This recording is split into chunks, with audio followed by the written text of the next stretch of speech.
Good morning, everyone. Today is Thursday, June 6, 2019. The Housing, Health, Energy, and Workers' Rights Committee will come to order. It is 9:33.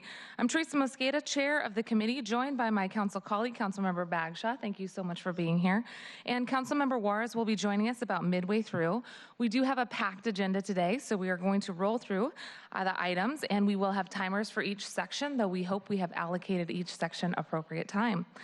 We have 12 agenda items. The first are a council appointment to the Seattle City Light Review Panel. The second is 3 appointments and 1 reappointment to the Joint Apprenticeship Training Committee. An appointment to the Capitol Hill Housing Improvement Program Governing Council, a briefing and possible vote on the 1-year prohibition on rent bidding, a briefing and possible vote on Fort Lawton Rezoning and Redevelopment Plan, which includes 3 pieces of legislation, which I'm told we do have to vote on separately and introduce separately. So they're all 3 together, items 8, 9, and 10, though we will vote on them separately. We'll have a chance to hear about the entire package together. We will also have a briefing on Council Bill 119537, modifying the city's notice of intent to sell legislation that was passed a few years ago by Councilmember Burgess and Councilmember Clark.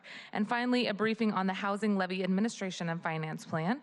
With the consent of my council colleague, I'd like to switch the last 2 items, 11 and 12, so that we have the Housing Levy Administrative and Financial Plan first, which is item number 12, and then go to item number 11, which is Council Bill 119537, modifying the city's notice of intent to sell legislation. With that, if there's no objection, I will approve today's agenda. No objection. Great. At this time, and we're 1 minute early, even though we started 3 minutes late, we are going to get into public comment. For those who've signed up for public comment, we'll give you 2 minutes to speak. Please introduce yourself. And per council rules, please do keep your comments limited to items that do appear on today's agenda or within the purview of this committee. And if you haven't had a chance to sign up and want to, there's still time. The first 2 people that we have are Marva Samet and Rosalind Tan. Marva, if you're here, come on up to the microphone. Hi, welcome. So I'm in the right place, right? This is a city council meeting? Yes. Your time is starting. Right here? This is a city council meeting, right? I'm in the right place? Yeah. And there's no city council members attending? Ma'am, this is a committee hearing, not a full committee, not a full council hearing. So there's usually 3 people here. Today there's 2, and as I said, Councilmember Juarez is joining us midway through. Well, I'm here to speak against the development of Fort Lawton.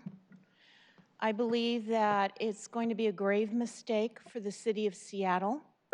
It is known, and there are studies made, that more open space serve the city in environmental concerns. It'll clean the air. It'll filter rainwater. It'll guard against more pollution in Puget Sound.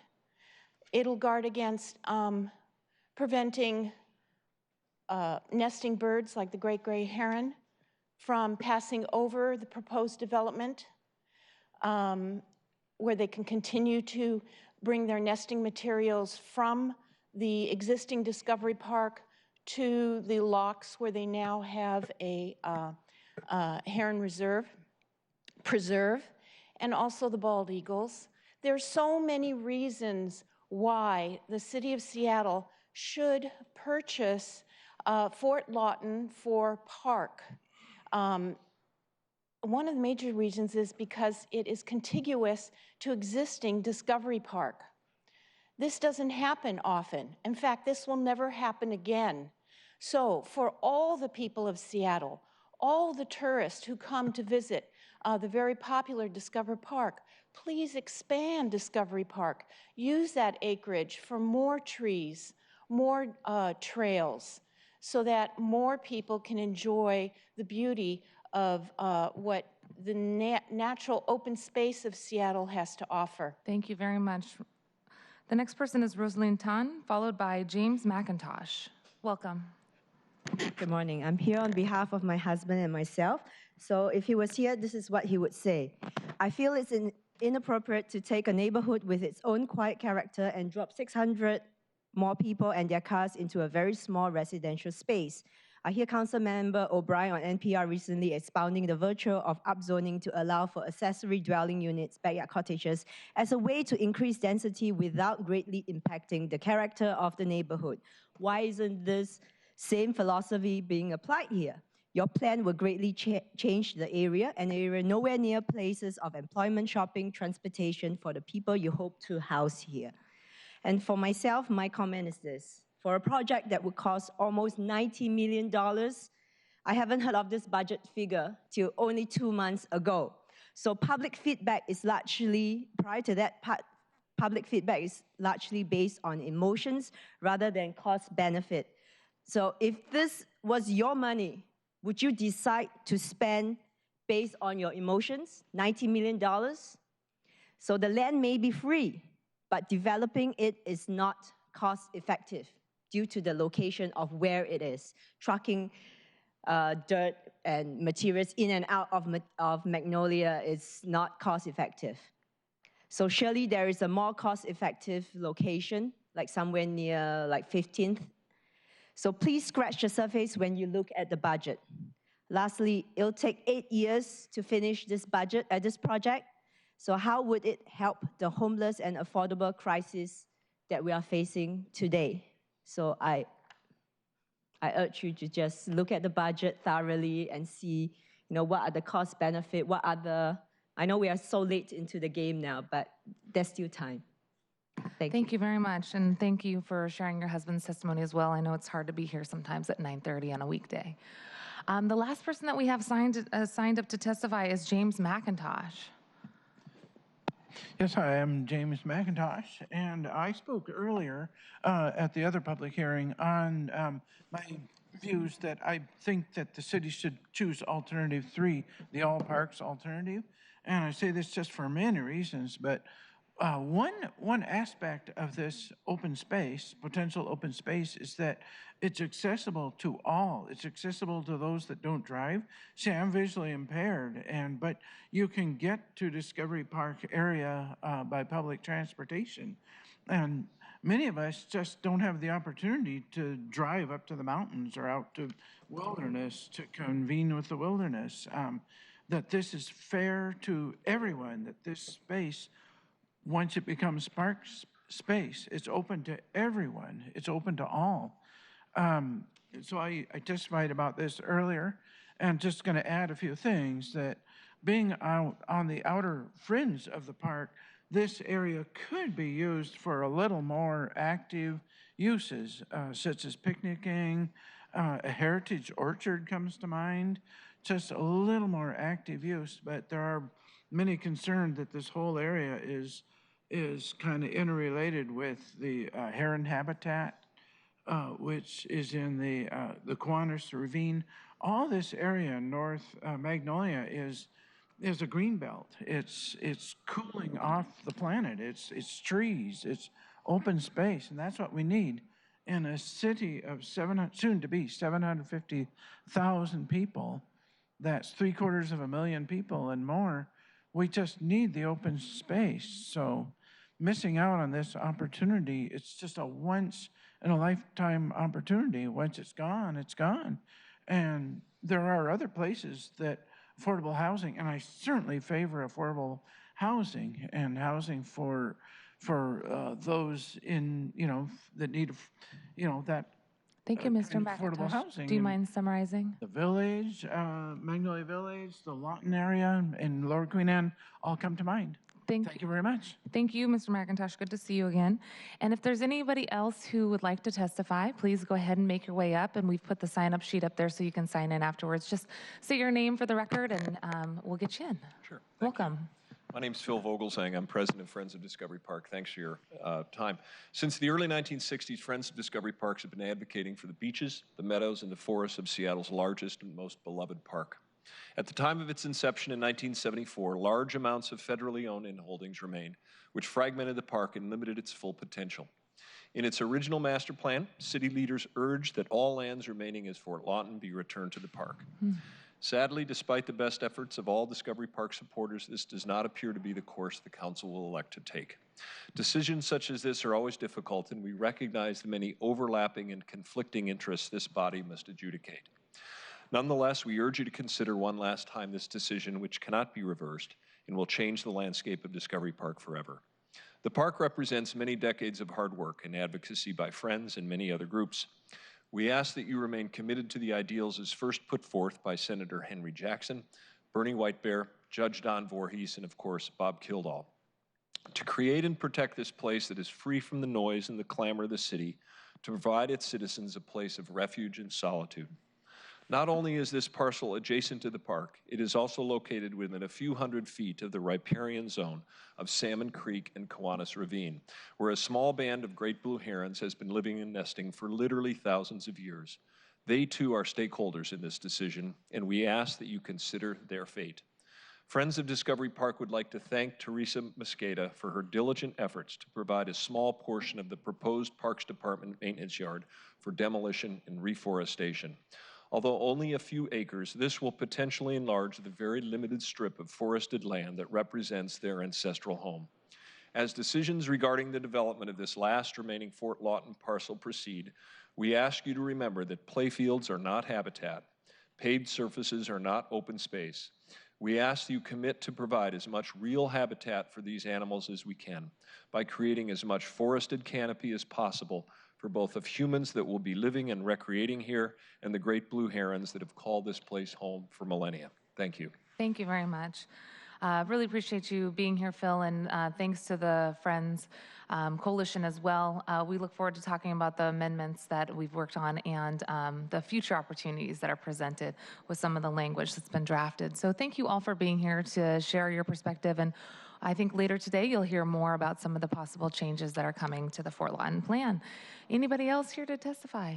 Great. Seeing none, that will close our public testimony. Let's go ahead, Faride, and move to the first item of business. We're going to have Leah Baraka from Seattle City Light, and I believe Mikhail Gonzalez is not available, but if you could come on up. This has been an issue long in the waiting. We know that we have had a vacancy on the Seattle City Light Review Panel for a while, so excited to have you. Agenda item 1, appointment of Michaela Gonzalez as a member of City Light Review Panel for a term to April 11, 2020, for a briefing, discussion, and possible vote. Welcome. Thank you for being here, Leah. Do you want to introduce yourself and a little bit about the City Light Review Panel? Sure. Lee Baraka, Seattle City Light. The City Light Review Panel was established in 2010 and provides oversight to the utility on matters such as strategic planning and city light rates, as well as financial policies. The panel is comprised of 9 individuals. They're all volunteers. 5 are appointed by the mayor's office and 4 by city council. Each position is meant to represent a different sector of City Light's customer classes, commercial customers, residential customers, low-income advocacy, etc. The position that Ms. Gonzalez will be filling is position number 2, which is our financial analyst. And would you like to speak a little bit about Ms. Gonzalez? I sure would. Ms. Gonzalez has led the Access Solar Network at Spark Northwest since January of 2017. While mastering the business side of solar energy development, she has cultivated partnerships with a range of public, private, and nonprofit organizations. She also supports Solar Plus state energy strategy work across Oregon and Washington, and is driven to find energy solutions that work for local communities. So given both her energy experience as well as her learning the business side of that organization, she'll be a great candidate, a great addition to the panel in the role of financial analyst. Thank you so much. And we usually do ask the individuals who are being appointed for the first time to come to the table. We know, as I said earlier, it's hard to come in the middle of the day sometimes, so we'd like to make an exception today and appreciate you presenting this. We do have her appointment packet as well in front of us. Councilmember Bagshaw, question. I wanted to acknowledge how much work this particular panel does. And since they're uncompensated, we really appreciate all the work. And I just want to extend my thanks to her for being willing to participate. With her background, it's going to be a real asset. And we'd like to thank you for finalizing this appointment. We will now, with this appointment, have a full panel. Yay. And we're looking forward to working with Ms. Gonzalez going forward. Great. Go ahead. Well, we're really excited about her, her experience, her credentials, her qualifications, and the diversity that she is also going to help bring to the panel, which is something I think we're all very interested in. I want to echo Councilmember Bagshaw's appreciation for the panel and for City Light. We know we put a lot on their plate, and we'll be hearing back from them earlier this summer about the work that they've been doing regarding the rate design review, which is going to be critical as we think about next year and rolling out potential new rates for our residents and business owners. So if there's no other questions and comments, and if everyone's okay with us making this exception, I'd like to move the committee recommends confirmation of Michaela Gonzalez as a member of Seattle City Light Review Panel. Good second. Any other comments? Seeing none. Those in favor of recommending confirmation of the appointment, vote aye. Aye. No opposed. It's unanimous. Please communicate our thanks and appreciation to Ms. Gonzalez as well. And the motion has carried. We will bring this forward to the June 10th full council committee, where you will see all of the committee member or council members to the dais up here, and that's next Monday. And we will be inviting her to our June 25th meeting. Excellent. We're also working with your staff to include you on our July 16th agenda. I'd love to be there. I can Great. do that. We'll make it happen. Thank you. Thank you. Thank you. All right. At this time, let's move to items 2 through 5 on the agenda. And Faride, if you could read those items into the record. While she's doing that, if I could please be joined by Todd Snyder and the appointees. That includes Kellen Bullman, Michael Starks, and Sean Weeks. These are our Joint Apprenticeship Training Committee new appointees, and Todd is with the chair of the JATC. Agenda items 2 to 5, appointment of Kellen Bowman, Michiko Starks, Sean Weeks, and Thomas Kelly to be members of the Joint Apprenticeship Training Committee for a term December 31st, 2021. For briefing, discussion, and possible vote. Welcome, everybody. And am I correct that Thomas Kelly is not able to join us today? Thomas, hi, Thomas. Wonderful. Thank you for jumping up here, too. Sorry, I didn't call your name. So first, is there a really great name for the JATC? We are the City of Seattle, Washington Joint Apprenticeship and Training Committee. But we don't have a fancy kind of acronym for it? We use JATC. All right. I feel like that's on the cusp where we can come up with something fun. Not JATC. No, yeah. JATC. Well, let's begin with introductions. And Todd, if you could brief us on an update on what the JATC is up to, and then we'll have each person talk a little bit about themselves and what their interest is in being on this Apprenticeship Training Committee. Excellent. Well, again, my name is Todd Snyder. I'm Seattle Public Utilities Apprenticeship Program Manager and the current chair of the JATC. Under WAC 296-05, the Washington State Apprenticeship and Training Council has recognized the City of Seattle, Washington's Joint Apprenticeship and Training Committee with the authority and responsibility for administering all registered apprenticeship programs sponsored by the City of Seattle. Currently, that is FAS, SPU, and City Light. Our committee is represented by both labor and management. Great. Well, thank you. Why don't we go ahead and go down, and we'll have folks introduce themselves, their name, and their background, and a little bit about why you're interested in serving, and then we'll ask a few questions and get into the details. And if you just want to pull this up real close, as long as that green light's on at the bottom, we can hear you. That work? At the stem about here. Yeah, it's on. My name's Kellen Bullman. I've been with Seattle City Light for 11 years now. I've been in the trade since 2005.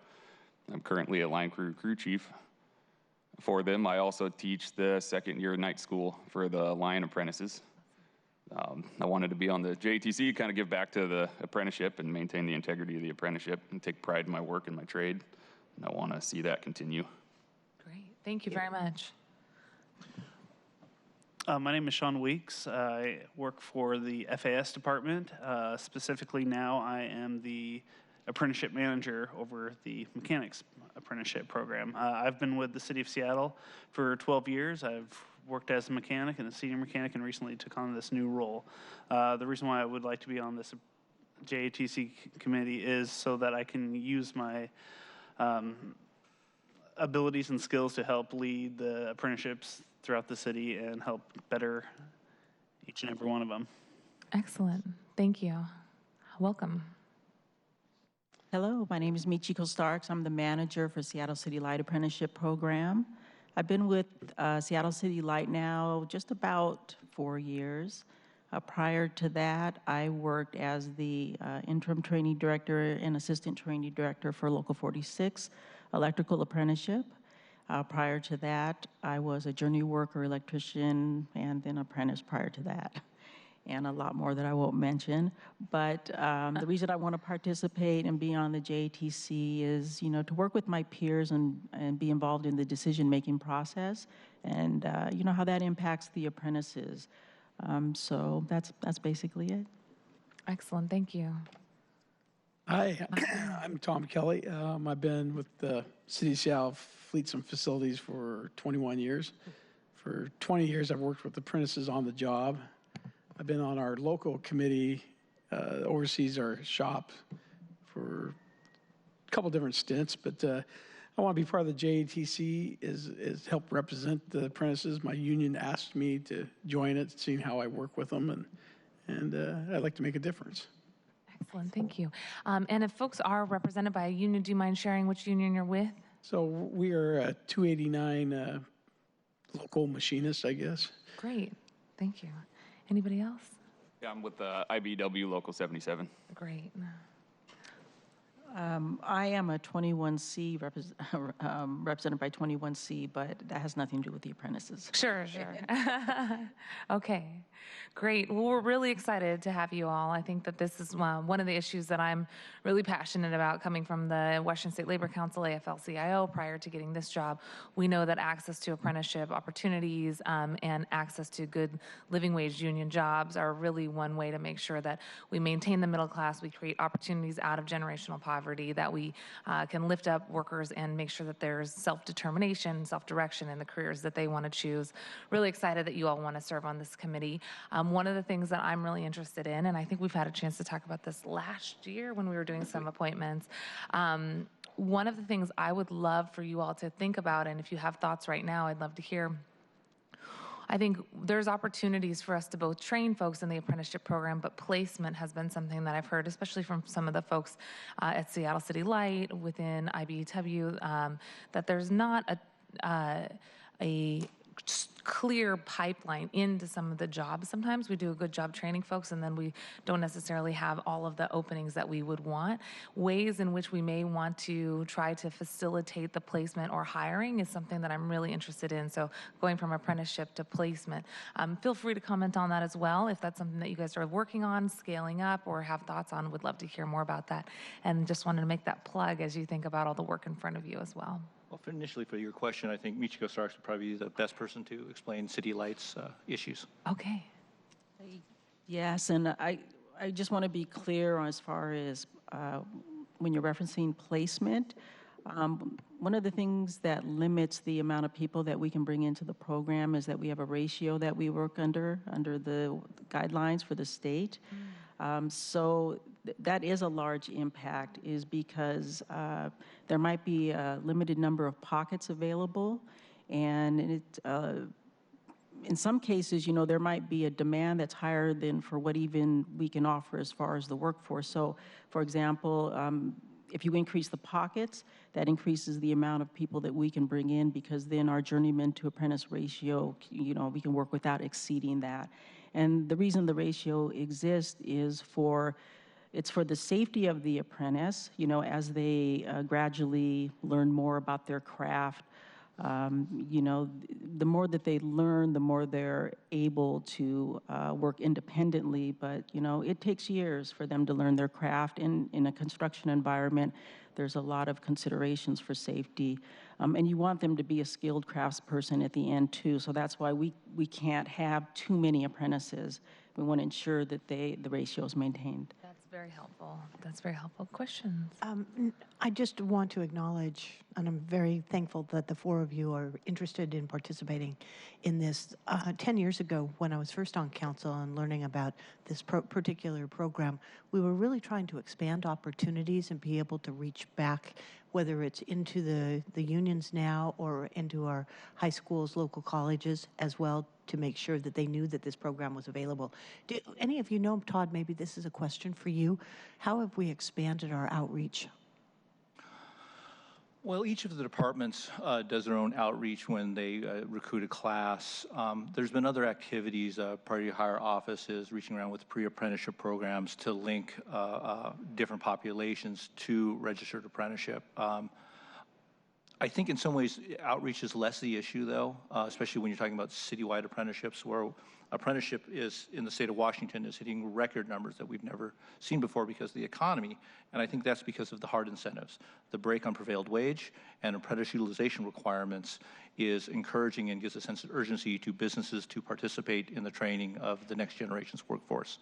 We obviously don't have those incentives for city employment. So if you want to expand apprenticeship within the city to different departments, which I have seen, and they've come before the JATC as they struggle to create these programs for their own departments, is it takes leadership from policymakers like yourselves.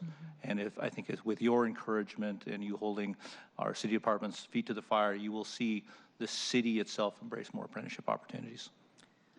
Go ahead. I was going to say, I'm actually with the apprenticeship that I'm overseeing. We're working on expanding it right now and trying to get approval for more pockets and more funding so that we can actually, I'm planning on quadrupling the size that we are currently doing. And I've been doing a lot of outreach with local high schools and making connections with the automotive shops. You know, it's really funny when you go to a high school and you ask the students to go, all right, who in here can tell me what an apprenticeship is?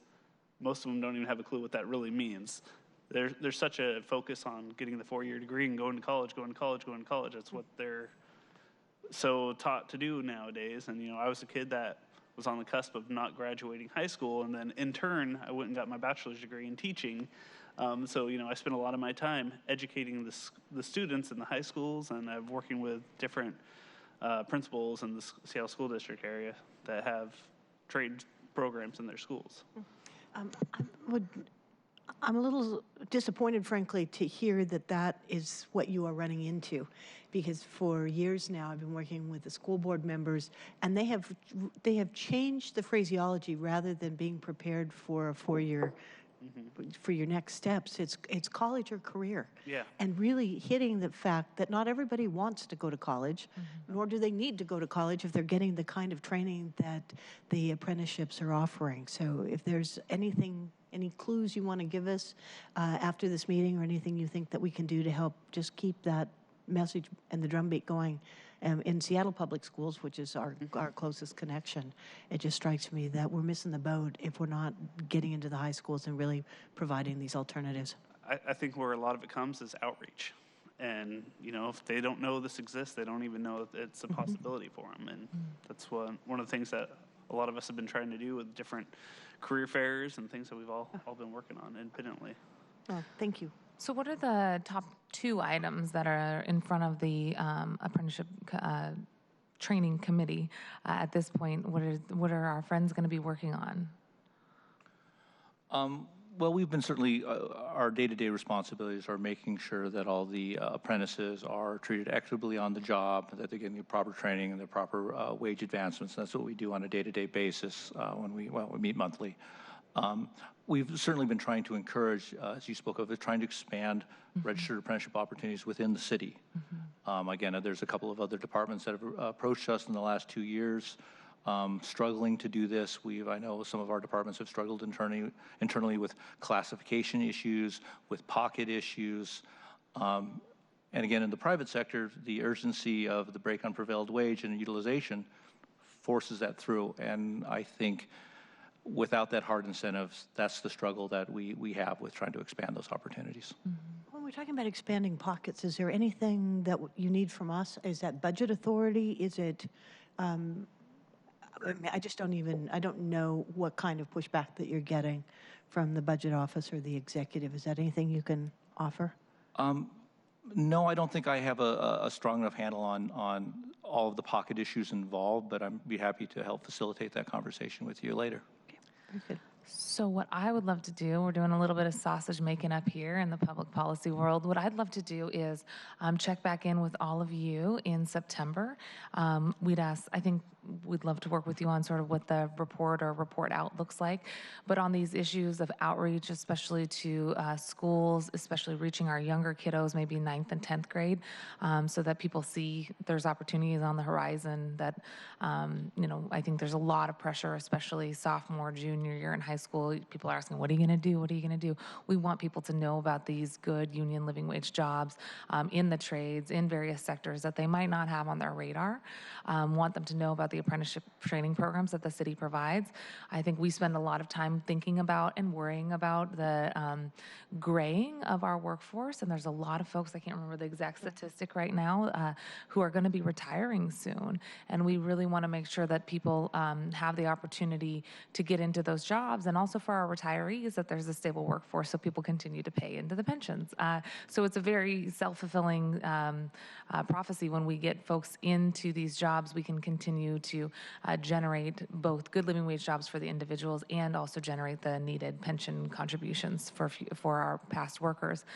Would love to have you all report back to us in September what your thinking is as you come onto the Joint Apprenticeship Training Committee. This is why we need a fun, like, JAG or something like that. I don't know. As you come onto the committee, if you can think through with us what it looks like to do that recruitment piece.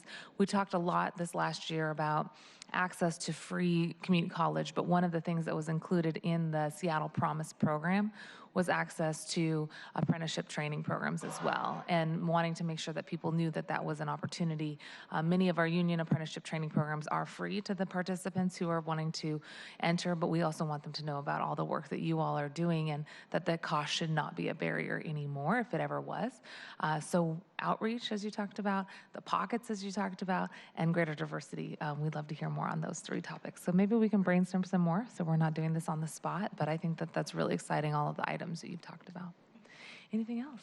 Okay. Move the appointments. Let's do this. I'd like to move the committee recommends the confirmation of Kellen Bowman, Michiko, did I say that right? Okay, Michiko Starks, Sean Weeks, and Thomas Kelly as members of the Joint Apprenticeship Training Committee. Second. All those in favor say aye. Aye. Aye. Nobody opposed. We'll bring you all forward on June 10th, that's next Monday, to the full council committee, or the full council agenda. And you don't have to be there. We welcome you if you want to be there, but we'll go ahead and vote, and you'll get a strong recommendation from all of us. So thank you. Thank you very much. Thanks for your work in advance. Thank you. Thank you. All righty, let's go ahead and move on to item number 6. And while we're Fuddy Day's reading item 6 into the agenda, if we can be joined by Kenny Pittman and Rachel Stewart.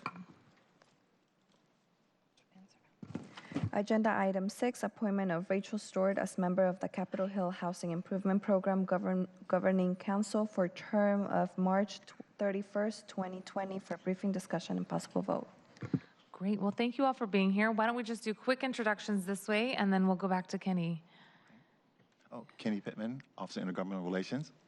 Sarah Shoemake, Executive Assistant and Board Liaison at Capitol Hill Housing.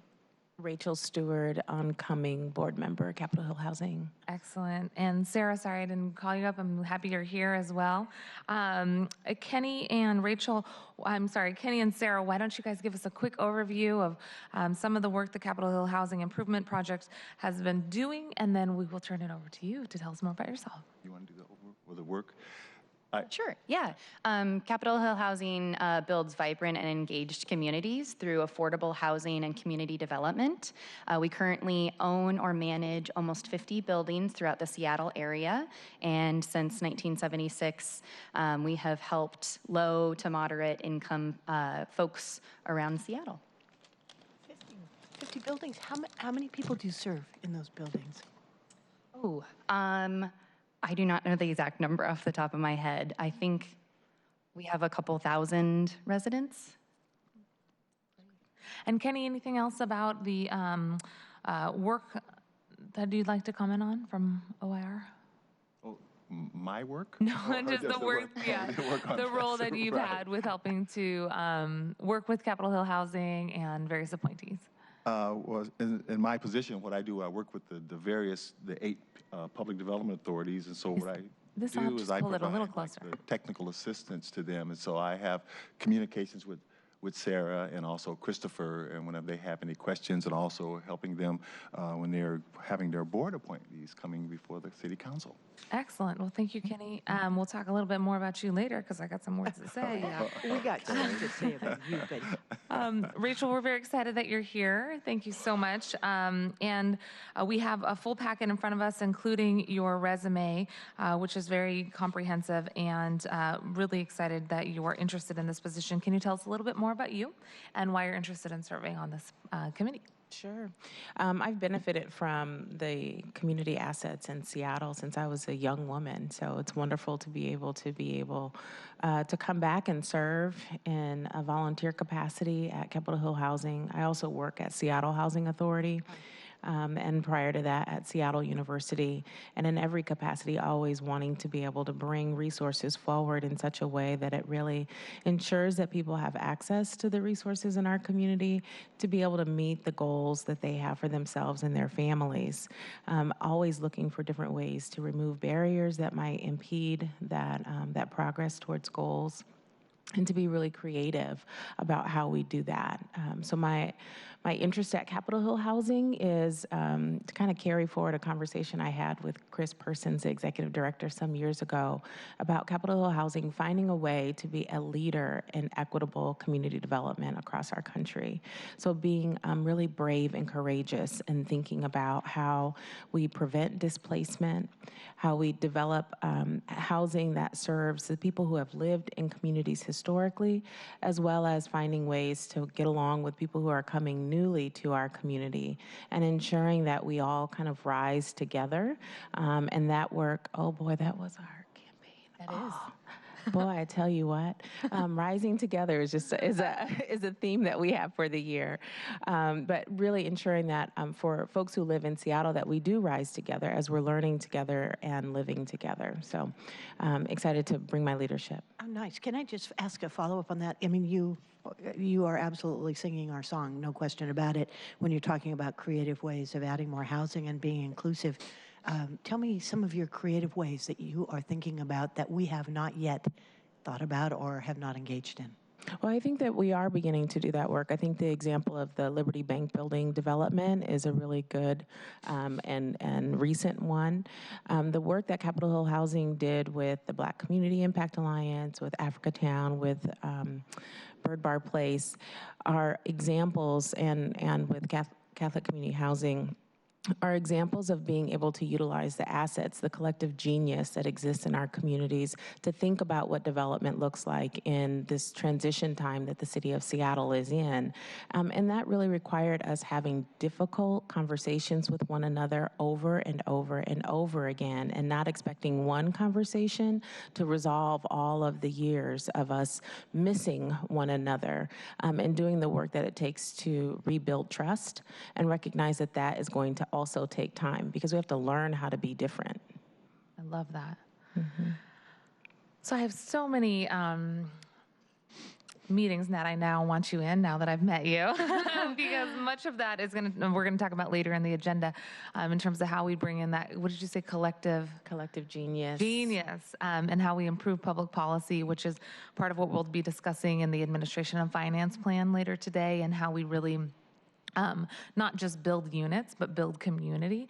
So we're building housing that is, recognizing the need for small women and minority-owned businesses and childcare and senior centers and community space on the first and second floor, outside and public space and plazas and green space. So love that you have given us a new vocabulary, and I'm really excited about that.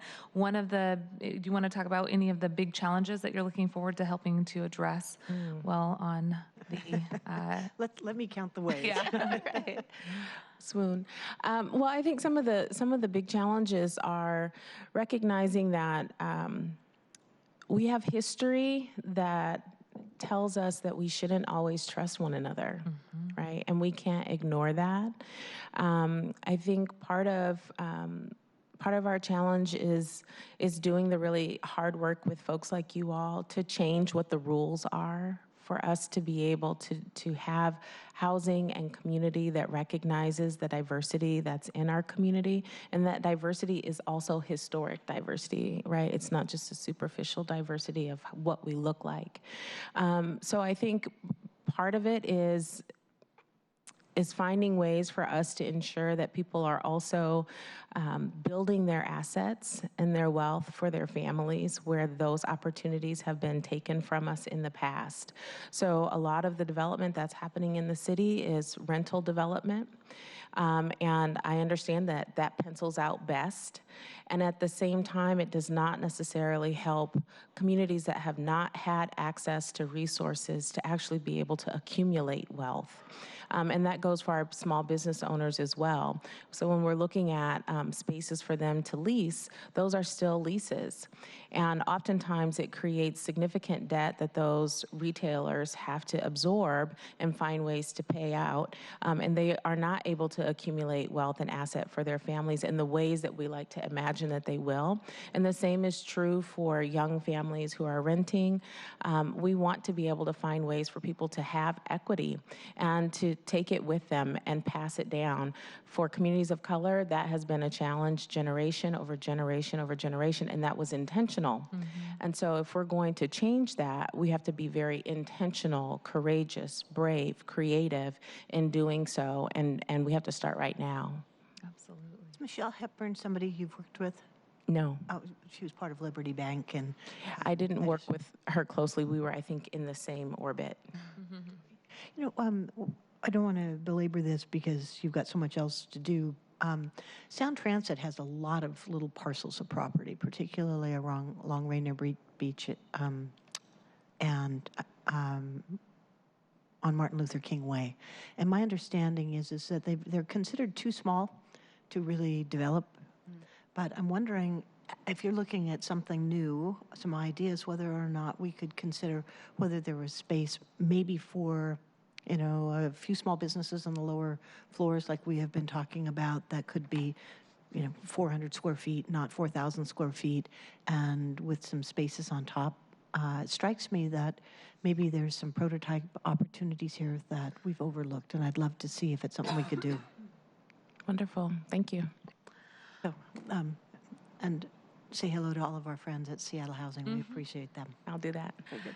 So we're really excited about this. One comment before we move, because I think we'd like to move to appoint you. I love that you talk about changing the dialogue and changing the narrative and recognizing that many of the conversations in the past haven't included communities of color, have explicitly excluded and intentionally tried to divide our communities through segregationist, racist redlining policies, and that the legacy still continues.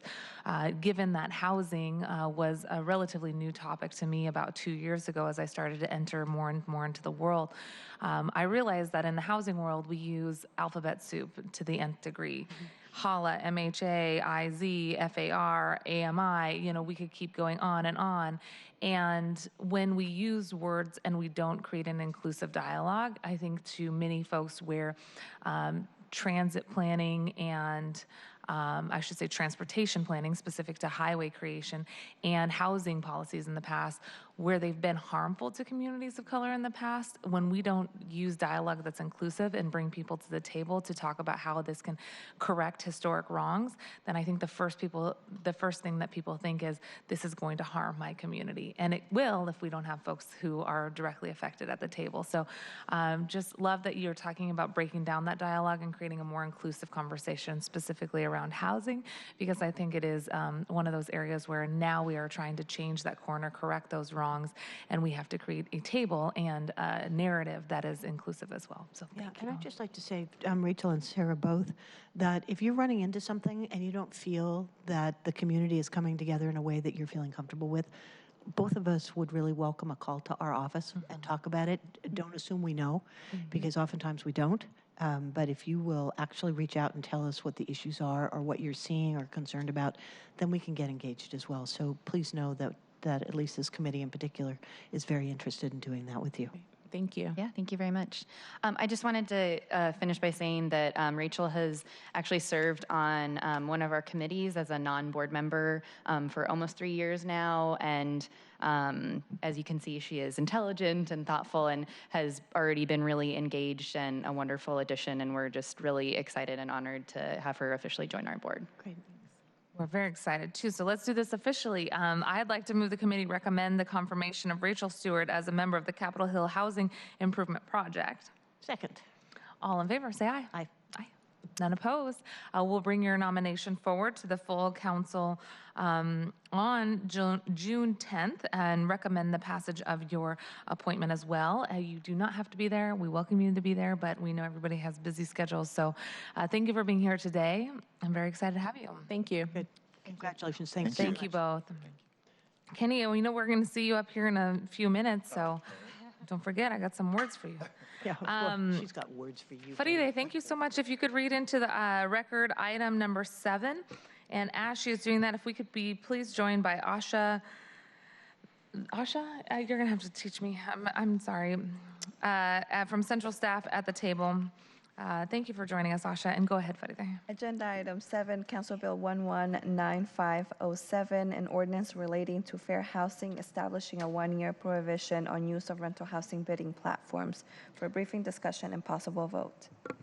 Asha Venkatraman, thank you for joining us at the table today.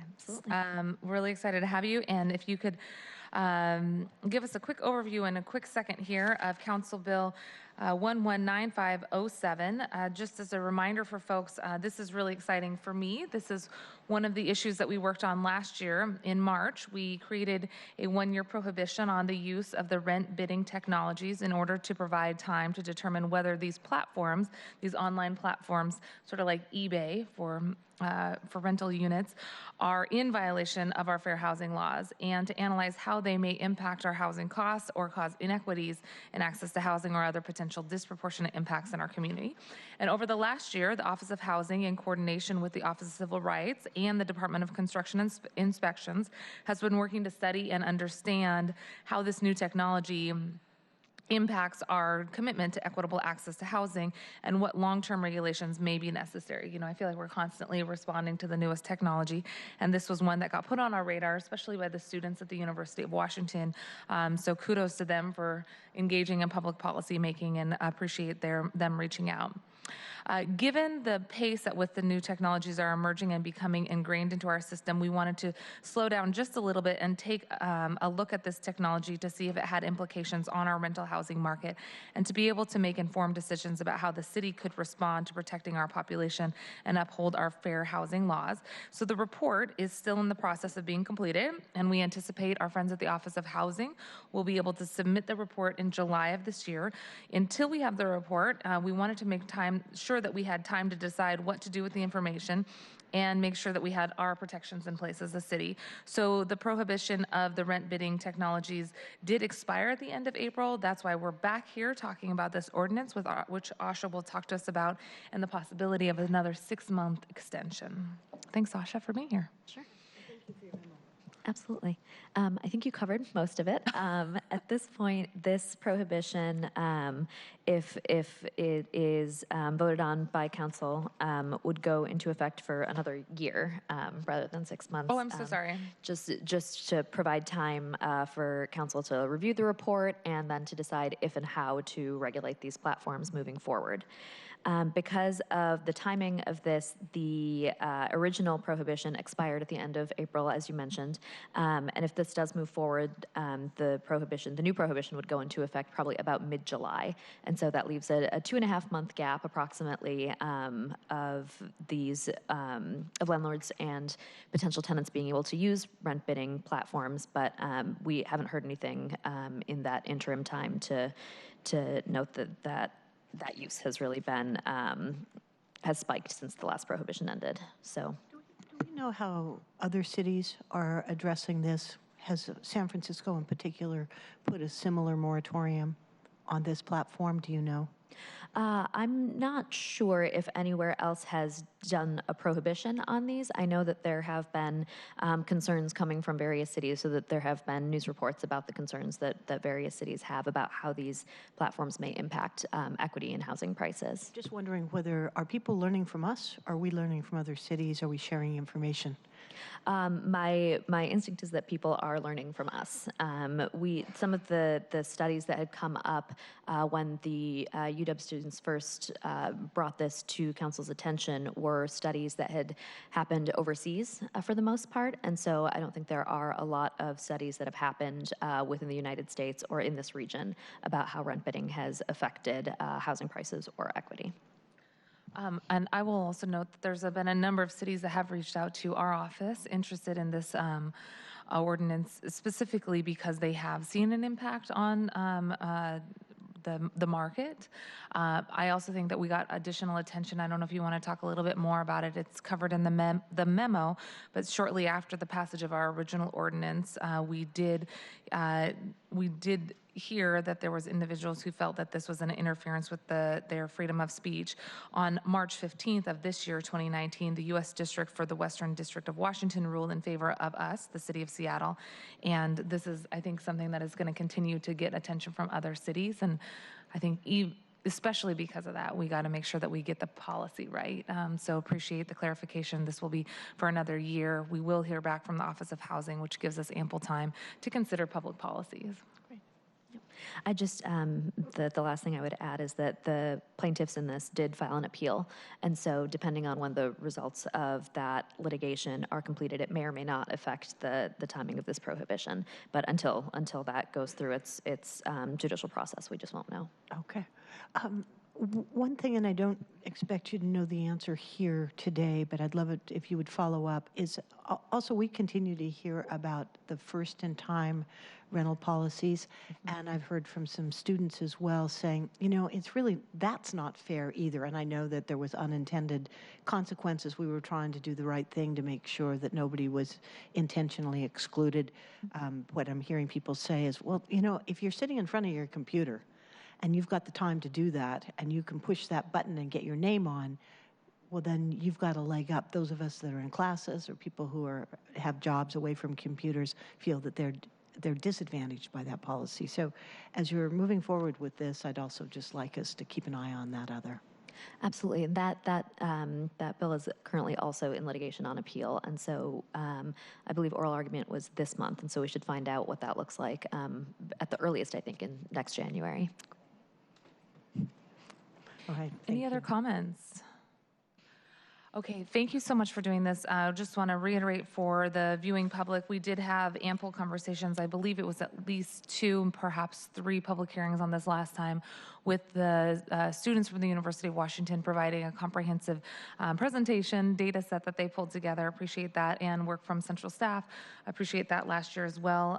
If anybody wants to look that up, it was Ordinance 12551, and given that comprehensive analysis, I would love to be able to move this legislation forward today as an extension. Great. So I'd like to move the committee recommends passage of 119507. That's Council Bill 119507, regarding the 1-year prohibition on rental bidding platforms. Second. Are there other comments? Great. All those in favor, please vote aye. Aye. None opposed. So the motion carries, and we will bring this forward to our full council meeting on June 10th. Asha, thanks again for your work on this and for getting us caught up to speed a year ago, and for your speedy work this year to make sure that we had policies in place so we can have some time to consider public policies. Really appreciate your work. Thanks. Thank you. Great. So we are going to move on to the items on our agenda related to Fort Lawton. And what I'm going to have Farida Cuevas do is read into the record items 8, 9, and 10. And as she's doing that, if we can please be joined at the table by Emily Alvarado, Office of Housing, Kenny Pittman from the Office of Intergovernmental Relations, Max Jacob from the Department of Parks and Recreation, Tracy Rascliffe, thank you for being up here, and Kettle Freeman as well from Central staff, thank you all for being here. And just as Faride reads items 8, 9, and 10 into the record, just a reminder for the viewing public and our council colleagues, we will consider each one of these separate. Agenda item 8, Resolution 31887, a resolution adopting and approving an application for surplus federal property at Fort Lawton for briefing, discussion, and possible vote. Agenda item 9, Council Bill 119510, an ordinance related to land use and zoning, amending page 52 of the office land use map for briefing, discussion, and possible vote. And agenda item 10, Council Bill 119535, an ordinance relating to the Fort Lawton Redevelopment Plan Application for briefing, discussion, and possible vote. Great. Well, we have a full table today. I do have a few comments just because this is a really exciting day. It is after almost 15 years, and today will be the 5th committee meeting on the Fort Lawton consideration. This is a chance for us to have a final committee discussion and possible vote on all aspects of the Fort Lawton redevelopment plan, including the proposed rezone legislation and the legislation that adopts and approves the city's application for surplus federal property at Fort Lawton. We have really an interesting conversation in front of us to talk about not just the preservation of public space and green space, as we heard about this morning, but also the ability to do that on public property that is nearly zero cost to the city.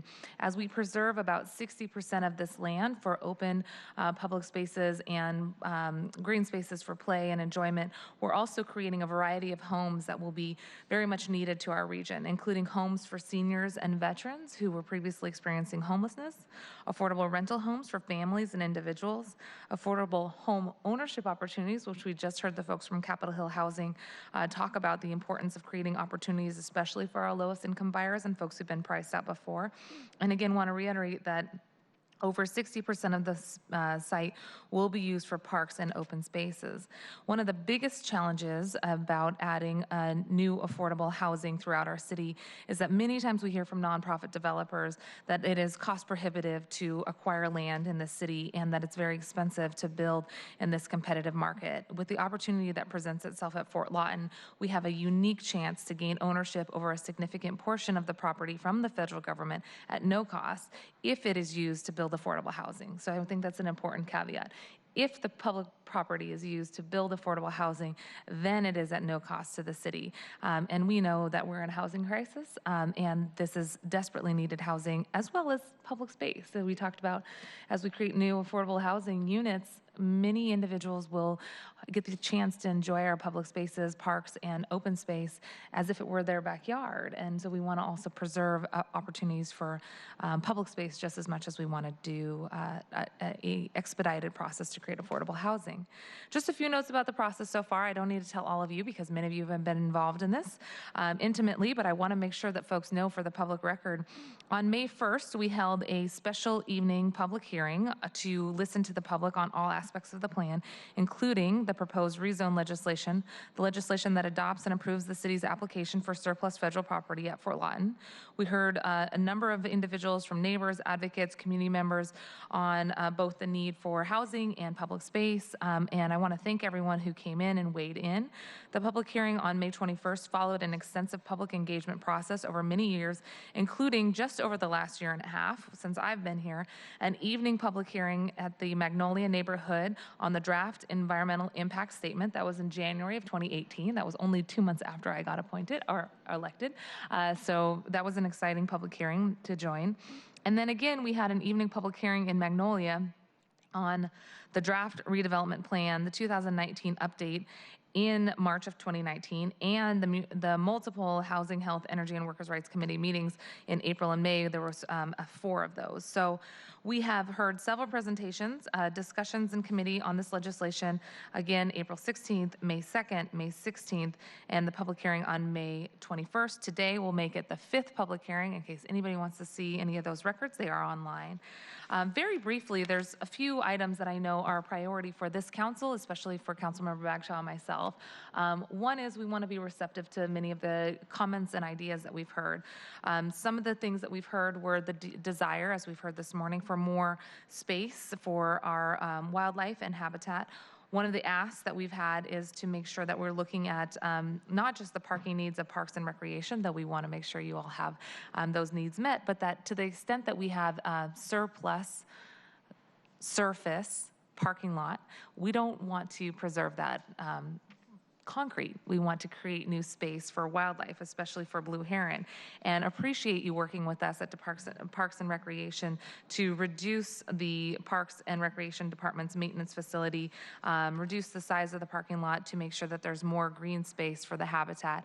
And in working with you, we have some language that Tracy will walk us through, which will help us direct Parks and Recreation to reduce the parking lot size by at least a third, at least 30%, and to work with the community groups, many of whom have testified, including our friend Phil, who you heard from this morning, to make sure that the habitat for herons and other wildlife is part of the planning as we reduce the parking lot size. So thank you for that.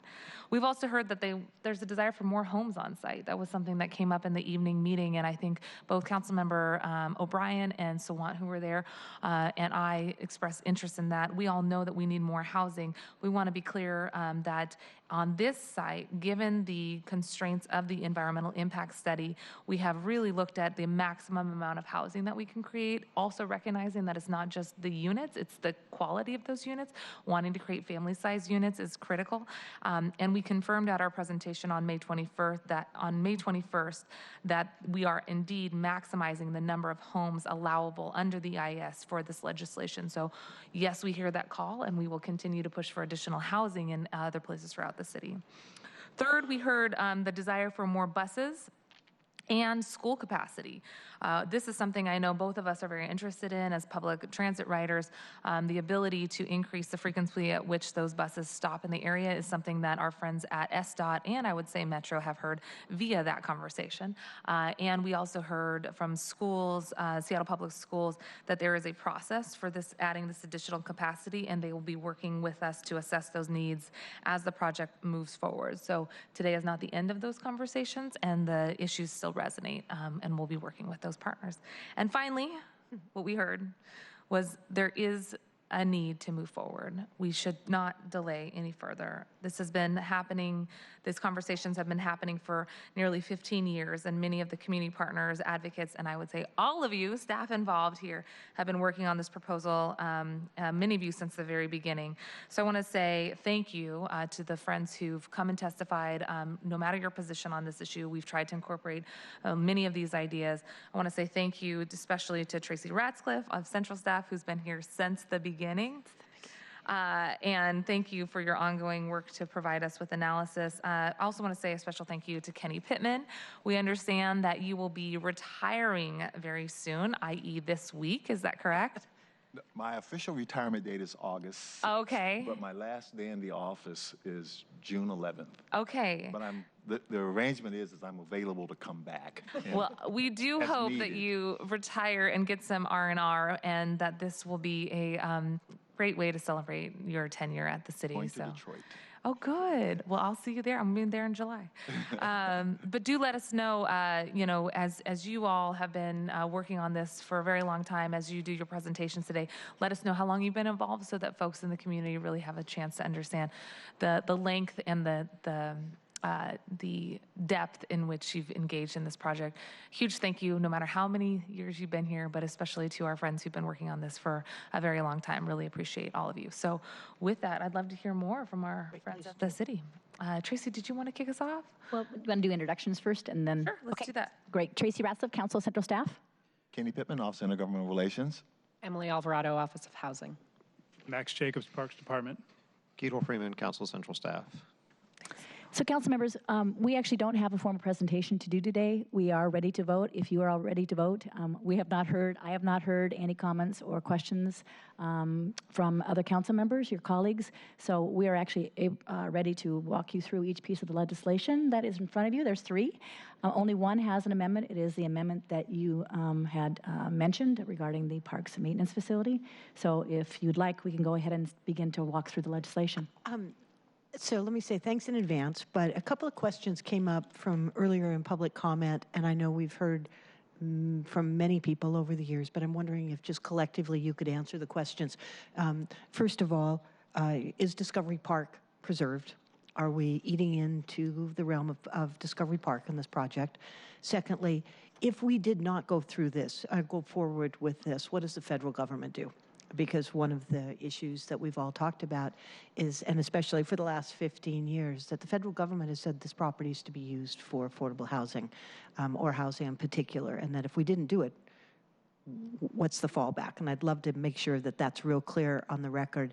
And then at the end of the day, when, particularly if this amendment goes through that will allow us to put more trees on the asphalted area that Parks owns now, what is the net gain in terms of acreage, Parks acreage? And lastly, we can talk about the school district, because my good friend, Councilmember Mosqueda, talked about her last year and a half. Goodness knows the number of public meetings all of us have attended prior to her being here. And one of the things that I've heard over and over again from the Magnolia community is, well, why can't we use this for a school? So I've got a couple of answers there, but as far as the athletic fields that we've negotiated with the school district, making sure that that is moving forward too. I wonder if you could just speak to that briefly, and then we'll dive into the amendments.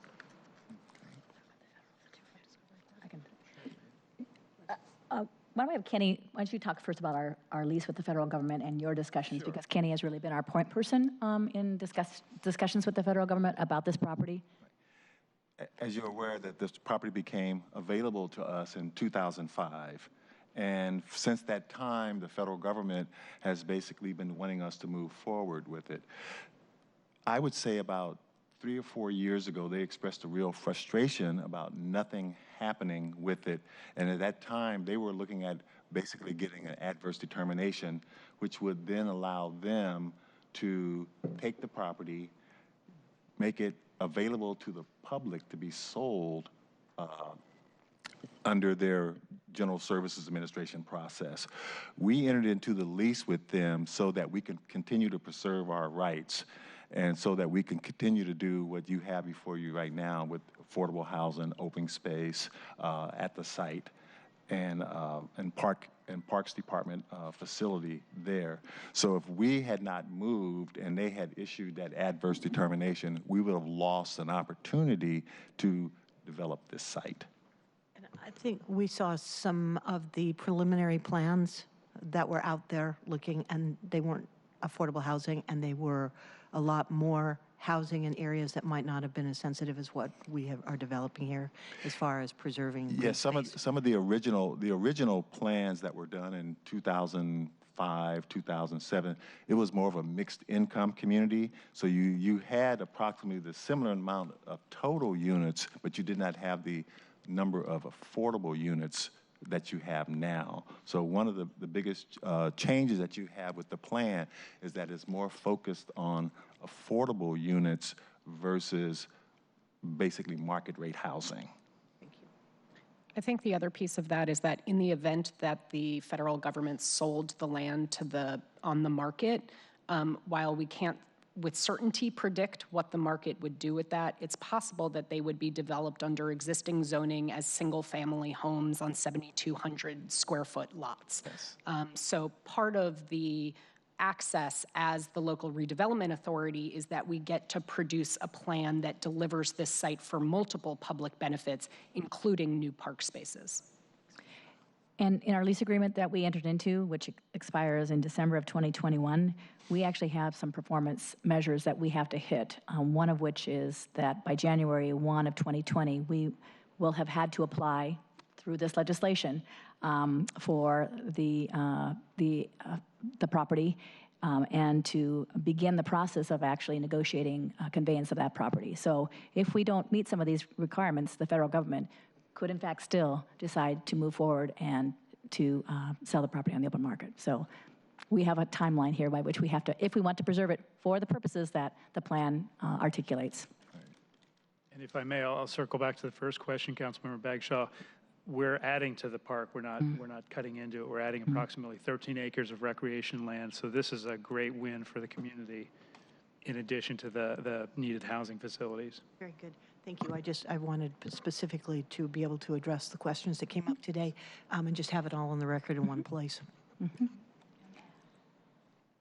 Last time we had the conversation, we did have a slide up there that showed where this parcel is adjacent to the existing Discovery Park. And I think sometimes there is a misperception that somehow the housing is being carved out of the existing park. This would be actually an add to, when we add 60% of the Fort Lawton land, then it would be adjacent to the existing public park. So you can think of it as an add-on.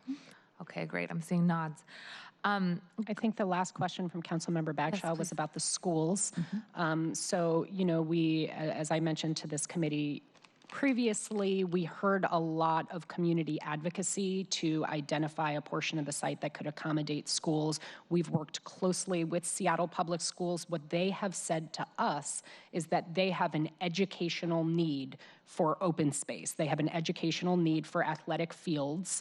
They have a shortage of athletic fields. And so the partnership of producing athletic fields that were studied under the FEIS and allowing that to be a parcel that is acquired directly by Seattle Public Schools is a win-win between the jurisdictions as well. And thank you. Thank you very much for that. And I just want to underscore what you just said, is that this is followed up, first of all, with public request that we have more athletic fields, with the school district's request that we do that. And I want to acknowledge to the school board president, Leslie Harris, that we signed an agreement with them in November of 2017. And I just want to underscore and thank the fact that staff reached out and was working with the school district, and we are standing up to our end of the bargain. Well, wonderful. Thank you so much for those questions and that clarification that you all have provided. Did you want to walk through some of the major components? Sure, I'd be happy to start working us through the legislation. I probably should correct one statement that was made about the fact that we're going to get all this land for free for the housing. We actually are going to get the land for the homeless housing for free. Right. The other pieces, we will have to go into a negotiated sale with the federal government, so we will likely have to pay more than zero for that property. Okay. For some, a whole lot less than full price. Others, we're hoping to do a good job in terms of getting a reasonable price on that. So I just wanted to be clear about that. Emily, did you have something to add to that? No, just to break down specifically, so the homeless housing land is an eligible conveyance under the federal government. It will be for free. Self-help, the homeownership component that we grew under this plan as compared to the last plan, is up to 80%. We have an opportunity to actually access that at 100% as well through a petition to the federal government. 80% and 100% of what? We could get it up to free. Yes. It's not necessarily free, but we will negotiate and make a case as to why it should be free, and it is an eligible conveyance from the federal government. For the general affordable housing, the affordable rental housing, we will go through a negotiated sale with the federal government for that piece, but it was a critical component to ensure that we were building a mixed income community with housing opportunities for people at all incomes. Great, and that's something that we have tried citywide for the better part of the last 20 years, is to have the mixed income so that we don't end up having an area where people feel like, well, that really isn't inclusive. It's not a community we want to live in. Do you want to address the budget question? I know that one of the public commenters was saying, well, it's way too high, we're spending way too much money, in contrast to, frankly, what it looks like and what we can get for it. What I can say is just echoing the comments made by Councilmember Mosqueda is that accessing reduced cost or free land is one of the key ways that we can actually reduce overall costs of affordable housing development. We have really a strong track record of building and investing in efficient, high-quality, affordable housing. Our city investment gets leveraged by a significant amount of private financing and other public dollars as well. So it is something that our city has pursued for over 30 years, and there is nothing about this community that makes it significantly more expensive to develop in. We will have some infrastructure issues to deal with.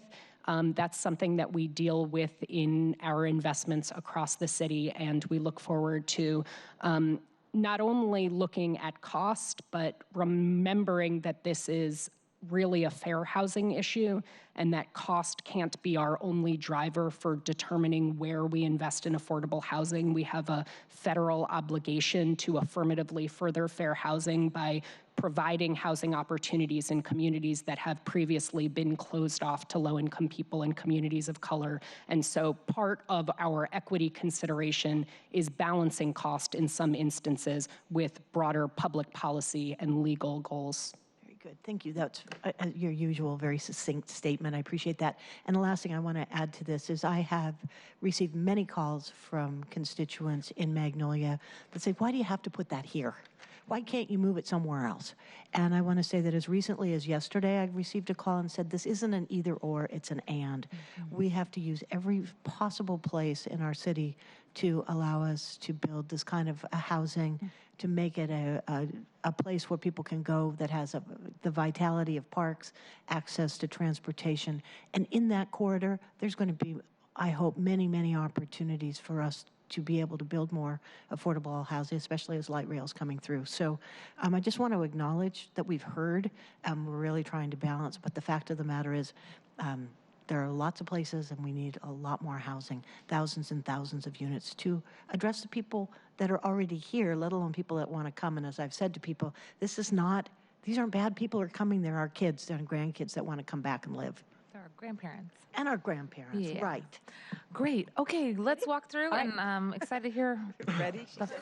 I know, this does need a drum I know, roll. really. Okay. Is Resolution 31887. This would adopt and approve an application for surplus federal property at Fort Lawton, including a redevelopment plan. And this is the piece of legislation that has the amendment that I've handed out to you. It is almost identical to the amendment that was discussed at our previous committee meeting, with the slight change in the language as it relates to a reduction in the parking area. And we changed the language from saying that the Parks Department would reduce it by approximately 30% to a minimum of 30%. And that is the only change to this language. And this amendment is ready for you to move. Great. Just want to read it into the record because we don't have it on the screen so that our community knows. Seattle Parks and Recreation analyzed the feasibility of reducing the park area for the maintenance building and converting this to open space. New language. Based on usage requirements at other similar facilities, Seattle Parks and Recreation determined that it can reduce the parking area by, as Tracy said, a minimum of 30%. The intent is to convert the northern portion of the parking lot to open space, approximately 100 feet, but the exact configuration will be determined by circulation and drainage constraints. Seattle Parks and Recreation will consult with community partners regarding development of the open space at this location. Very excited that we were able to work with our community partners, and again, this was one of the ideas that came up at the Seattle Channel debate, and happy to have been working with Phil and friends as we help to think through this effort. Anything to add to that? No. Okay. Let's do that. Let's go ahead and move amendment to Resolution 31887 as presented on the proposed amendment that was distributed to members. Any comments? And just to be clear, that's an amendment to the attachment 1. Mm-hmm. Okay.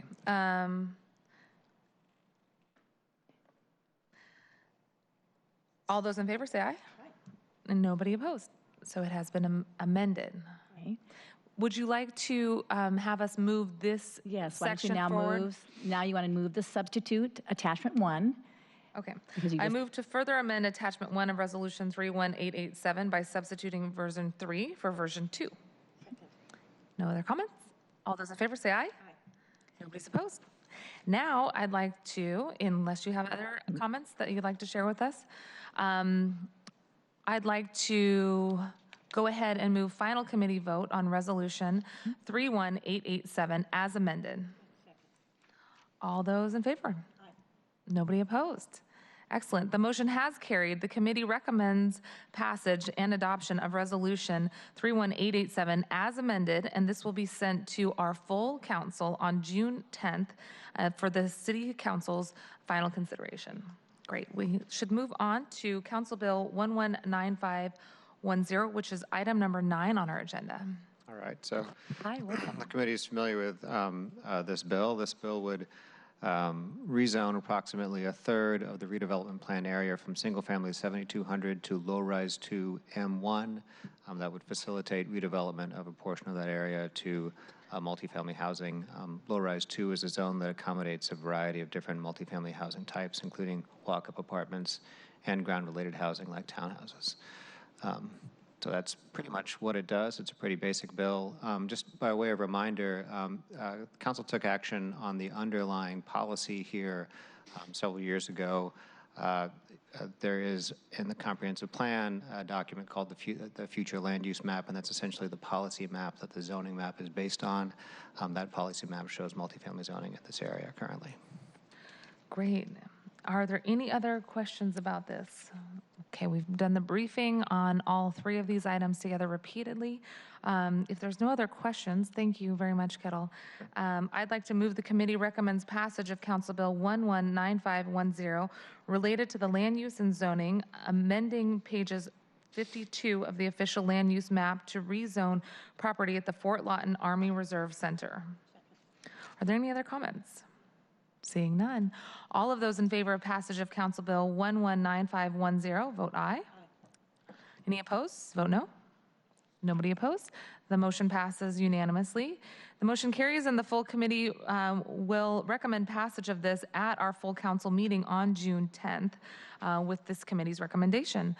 Let's move on to the final one. This is going to be Council Bill 119535, which is item number 10 on our agenda. And this would authorize the memorandum of agreement between the city and the Seattle School District regarding the development of the multi-purpose athletic fields at Fort Lawton. Appreciate your clarification regarding Councilmember Bagshaw's questions earlier so that we could all be clear both in this council, on this committee, and in community about the process by which we have moved forward with the use of the public spaces, the play fields, per recommendation of the Seattle School District. And again, I want to underscore our appreciation for the school district's ongoing engagement with us and the community as they continue to hear or see or analyze the need for additional school space. We look forward to working with them as education, especially early learning, is a huge priority of all of ours. We want to make sure that kiddos have access to high quality education from birth through graduation, and also for our seniors that will be there, ongoing adult education programs as well will be part of, I think, what the community envisions and some of the community space that's created. So very excited about that. Thank you for the clarification. Any other questions on this? Okay. A huge thanks, says Councilmember Bagshaw.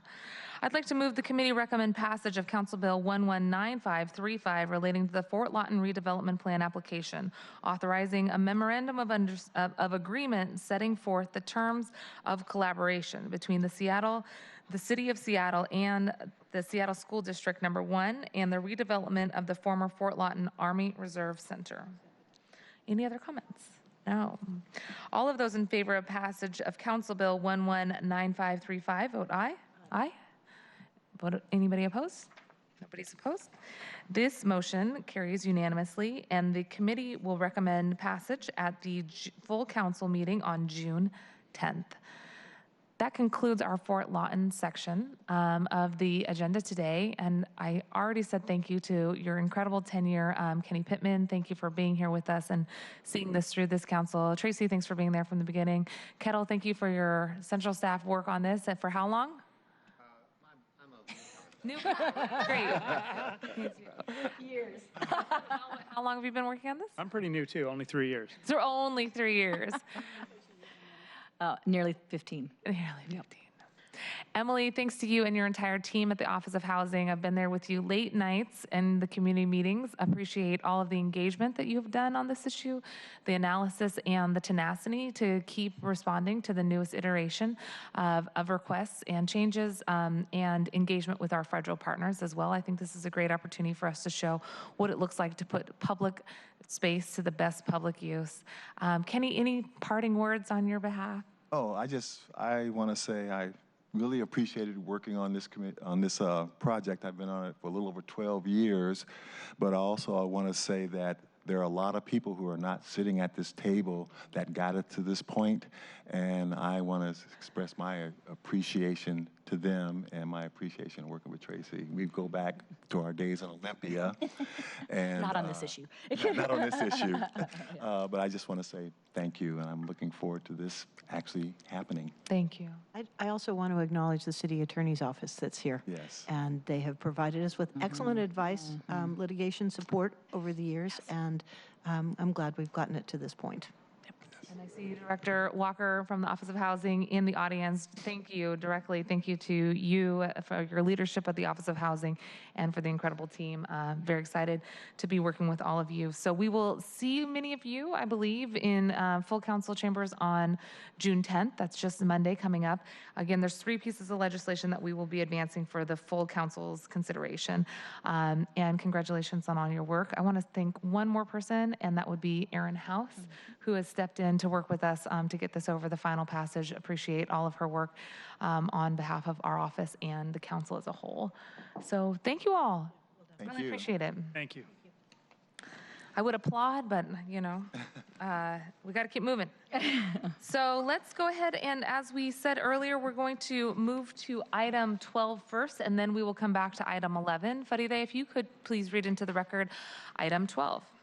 Agenda item 12, Council Bill 119531, an ordinance relating to housing for low-income households. For a briefing and discussion. Faride, do you mind just doing that one more time? I think that the microphone may have been off. You're good? Okay. So just to reiterate for folks who I think they could hear on Seattle Channel, just for folks in here, it's item 12 related to the Administration and Finance Plan for the Office of Housing, which has a longer name.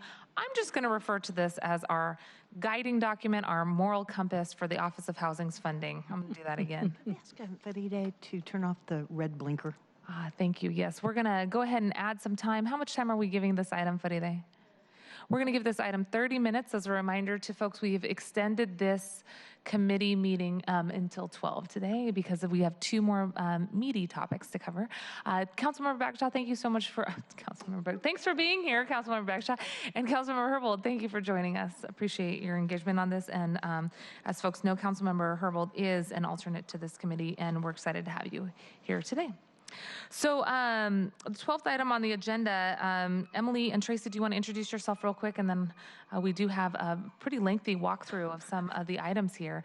So go ahead. Tracy Ratliff, Council Central Staff. Emily Alvarado, Office of Housing. Excellent. So very, very excited about this. This has been something that I've been hearing about for over a year. People have been really thrilled that we have done some tremendous work on the City Council, for example, by making sure that more public land is available for public use, to stop selling public property, to plug budget holes and instead preserve that land for building affordable housing. And as we've done that, many of our community partners have said to us, that's great, but we also need revenue. We also need policy direction to help make sure that we're building affordable housing and community assets at the same time, that we're putting forward to the front of our priority list how we're helping to create affordable housing, especially for those at most risk for displacement, and that we're doing so in a way that builds community into the housing creation, not just creating units, but truly creating community. This is the second conversation in our committee on the Administration and Finance Plan, or the ANF plan. And again, I'd like to just call this Seattle Housing's Moral Compass document. This is an update that happens every 2 years, and is an opportunity for us to recalibrate how we administer the city's affordable housing dollars based on housing needs in our community. This is a proposal that is updating the 2019 and 2020 Office of Housing program year priorities. This plan really helps us dictate how we as a city are going to be using housing levy funds, incentive zoning payments, mandatory housing affordability payments, as well as other funding sources the city administers for the creation of affordable housing. My office has heard from a number of community organizations, nonprofit partners who've actually been engaged in building affordable housing on the ground level, organizations rooted in and led by communities most impacted by housing unaffordability and displacement in Seattle, as well as our labor partners who build housing in Seattle and have have had extensive conversations with them, and based on those conversations, we're really excited to be rolling out not just the proposal as it came down, which was great, thank you, Emily, and all of your work that you guys did leading up to this point, but also includes a number of key provisions based on those conversations that our office has had with community. I'm just going to flag 4 of them. I know there's many, Tracy, I'm thinking almost 20, but the 4 that I really want to highlight for folks that I want to give huge credit to the community partners who've come to our office, and Aaron House, who's been engaged in creating amendments and thinking through what that would look like with our friend Tracy Rascliffe here. Thank you. And Emily, you guys have both been great on engaging with us. The first is supporting community-driven development and harmonizing the policies with our surplus land disposition policies that I mentioned we passed last year, making sure that we prioritize community-driven projects for city-owned surplus lands. The second one I'm excited to highlight here is an ongoing effort from the Office of Housing, but we're really elevating it in this proposal and giving it a little bit more meat, I think, is related to the community preference policy and affirmative marketing policy that is proposing to update our current practices and prioritize community members through a holistic lens, looking at historic ties to neighborhoods as we create new affordable housing in areas with the highest risk of displacement. The third area I'm really excited about is creating more resources for acquisition. And when I say acquisition, we've talked about this before, acquiring existing buildings is being seen more and more as an affordable way for us to get new affordable housing online quicker. We've heard from our housing developers and partners that often the high cost of land and construction can be prohibitive, and sometimes it's more cost effective to acquire existing buildings, and that's something we're highlighting here. And finally, we're making sure that we're working towards a comprehensive strategy to advance labor equity in our housing investments. Councilmember Herbold and I think, have some shared interests on that, which we'll be talking about later. I really appreciate the Office of Housing working closely with our office as we've thought through some of these amendments to the proposal. And when we talk about investments in affordable housing, we often talk about the price tag. Emily, you mentioned this earlier today. I really want us to focus on not just what the cost is, but how much dollars are leveraged when we build affordable housing. Federal dollars, county dollars, and not to focus on the number of units created, but the number of individuals and families that we're housing. As we think about the cost of housing, it is not $300,000 or $350,000 for each of these units. That's not the amount coming from the city. It's much, much less than that. And I think at a previous committee hearing, you said around 30,000 or so, 30 to 40,000 was coming from the city's portion. A little higher. On average. Around yeah. that. Yeah. But you're right, not all. Thank you. So next week, we're going to have in our committee a chance to hear more about this proposal, potential vote on the legislation on the 13th. We'll have a substitute bill that includes as many of the amendments as we can. And we will then, if we are able to pass it out on the 13th, bring to the full council for consideration a potential vote in full council on, I believe, June 24th. I am excited about the opportunity to work with all of you on these. So Tracy, how would you like to do this? You gave us a great memo that we could walk through, if that's helpful for you, or what would you prefer? Sorry, a very lengthy memo that I sent you earlier this week. It is attached to the agenda for the public to take a look at. It includes the issues and options that have been identified by you council members as a result of public comment and central staff input. It does not include, I believe, even some late-breaking issues and options that today's discussion will allow for. If you would like, I can just start to walk through the various issues, and I can be as brief. I'm going to be mindful of the 30 minutes. I talk fast, but I don't want to talk so fast that you all aren't understanding what it is I'm trying to tell you. So you need to let me know if I'm going too slow or too fast for you. Just to remind you, we do have a couple of documents that are in front of you. We have the ordinance that would adopt both the A&F plan, the 2016 levy A&F plan, which actually the A&F plan really is kind of includes the funding for the various programs covered by the levy, kind of a brief description, and then the 7-year goals. So it's kind of a briefer document. The real need, I think, of the policies is in the Exhibit B, which is the housing funding policies. So you really have those 3 documents in front of you, and the issues and proposed amendments and options really you will see kind of apply to one of those 3 documents. So starting off looking at the first issue, which has to do with capacity building for community-based organizations. This is something that Council Mosqueda just expressed interest in. So the housing funding policies do commit to working with community-based nonprofit organizations that are culturally relevant and historically rooted in their communities in the development of affordable housing, and particularly in areas of high risk of displacement. And those areas, just to remind folks, Rainier Beach, Othello, Bitter Lake, Westwind Highland. However, some organizations don't have the capacity currently to undertake the work of developing and operating housing. That's quite a specific type of activity and specific skills and abilities that are needed. So the first option would be to add language to the proposed ordinance that recognizes the need for capacity building for these community-based organizations, so that we can assist these organizations to become developers and operators of affordable housing. So the first option is to include that almost intent language really in the ordinance. So that is the first option. The second option would be to not add that language. Great. So for anybody who's watching this very exciting hearing at home, I hope they are, we are following along with the central staff memo from June 4th. We're on identified issues number 1, which is capacity building for community-based organizations. Councilmember Herbold and I believe, are the only council members so far to have suggested potential options, i.e. amendments. So as we go through each one, I'll have each of us speak to those, and then folks who have questions or ideas, please chime in as well. I'll just chime in on this to add, really, this stems from our conversation with community-based organizations in reviewing the plan and talking about past work and talking about how we can best access the surplus property that we've made available through the disposition policies we passed last year. We've constantly heard an interest among organizations, particularly in those in neighborhoods experiencing high levels of displacement, that they'd like to get more involved in housing development. This is really great, I think, when you think about self-determination and direction and the type of housing that can be created when people have site control. I often use El Centro as an example because of the intricate art that's on the outside of the buildings encompassing the plaza. This is truly a place for community and created public space. So this amendment here that is outlined in option A is an effort for us to expand housing development, recognizing that there is a need for capacity building, acknowledges that this is a tie-in with our existing equitable development initiative, which is tailored towards capacity building for community groups on the front line of anti-displacement work. Great. And how, do we just keep going? We're just going to keep going. If there's no more questions or comments.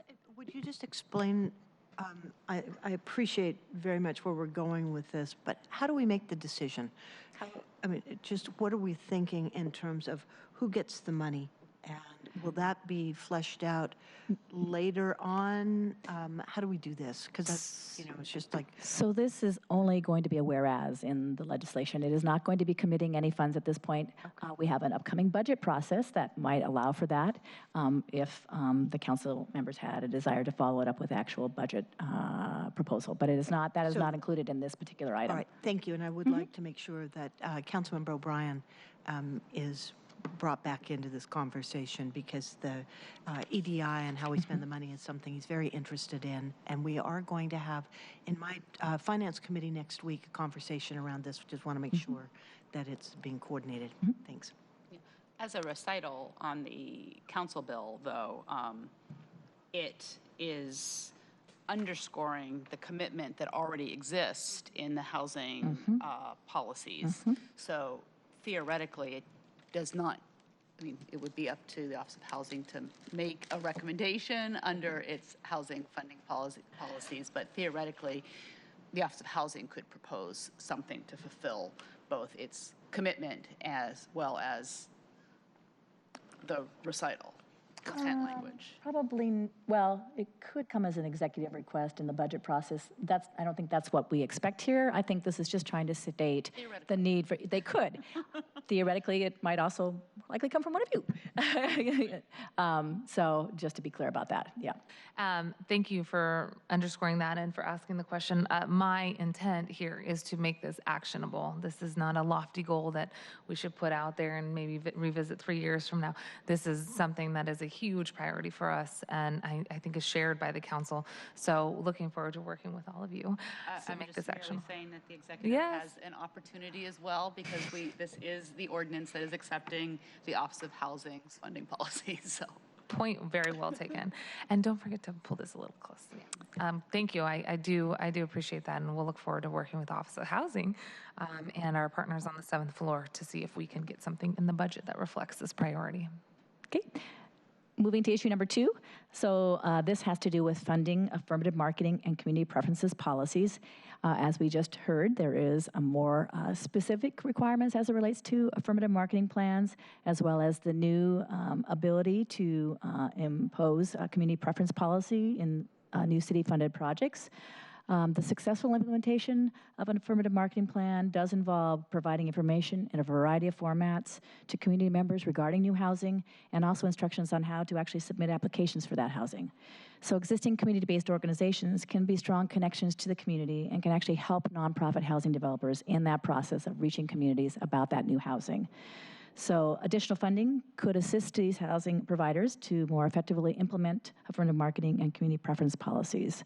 So this option A would add language to the proposed ordinance stating the council's intention to provide funding in the 2020 budget to implement the affirmative marketing and community preference policies. I'll just speak to this very quickly. This is an area where we've heard a tremendous amount of interest to make sure that those who are in areas where we see new development occurring are able to benefit from that development. As we think about, for example, the work that we've done to create more affordable units and mixed income units, think about some of the wonderful places like Yesler Terrace and others throughout the city that are now next to the beautiful new parks and transit. We also want to make sure that the folks who've been previously there have a chance to really have a chance to come back. Now, Yesler Terrace is a little bit unique in how they were able to get folks back in, but the concept is very similar. If you affirmatively market or you provide a community preference, especially in areas where our community organizations are able to work with the community who has historically been there, this is a great opportunity for us to make sure we're not losing community and that people who've been there for generations are able to stay in place. This, again, as Tracy said, acknowledges that we need to identify funding, hopefully in our 2020 budget, and this states our intention to do so, and to really build relationships with communities who are experiencing this displacement so that it's seen as a positive. Great, and I just would like to add, as your cranky finance chair, that we have a 2020 budget. We'll be in the second year of a budget that we have already passed. So we're going to have to find additional money to do this, or we're going to have to discipline ourselves, which we aren't really good at, of going back and saying there are some other things that maybe we don't want to spend the money on that we want to put here. And I appreciate that, and I know you have a challenging task ahead. Well, we all do in the upcoming months. Finance chair. You're the nicest, crankiest finance chair I've met. But also want to acknowledge the work of the executive. This was part of the proposal that I think she also underscored interest in the press conference that you attended, Councilmember Herbold, in terms of community preference and affirmative marketing. And so I'm looking forward to that partnership, and perhaps to Councilmember Herbold's point earlier, there's a chance that this could be potentially rolled in. No promises. I'm not putting any words in anybody's mouth, but I think that there is some shared interest between the second and seventh floor. And that's exactly what we want, because if the mayor recognizes and we're signaling to her that this is really important to the council, well, I know it's important to her as well. So have her, as when she's developing her budget, to include this, and for us to say thank you for working with us. Exactly. Councilmember Herbold. Question for Emily. Just pull a little closer. As it relates to the funding piece, can you talk a little bit about how you would see funding specifically for the community preference policies being used by nonprofit housing providers? How I recall that some of the analysis that we've seen demonstrates that the community preferences would be different in different parts of the city, dependent on a census-based analysis. Would some of the funding be used to help them do that so that they can design the preference policy? So first of all, Mayor Durkin's executive order demonstrated her commitment to advancing these policies. And part of that work is that over the next few months, we're going to be building guidelines to help flesh out what community preference might look like as community-based developers propose putting community preference in their developments. Part of that guideline process will really be looking at what is necessary from an implementation perspective to get this right. And so through that, we may learn more about what community organizations would need to implement this effectively.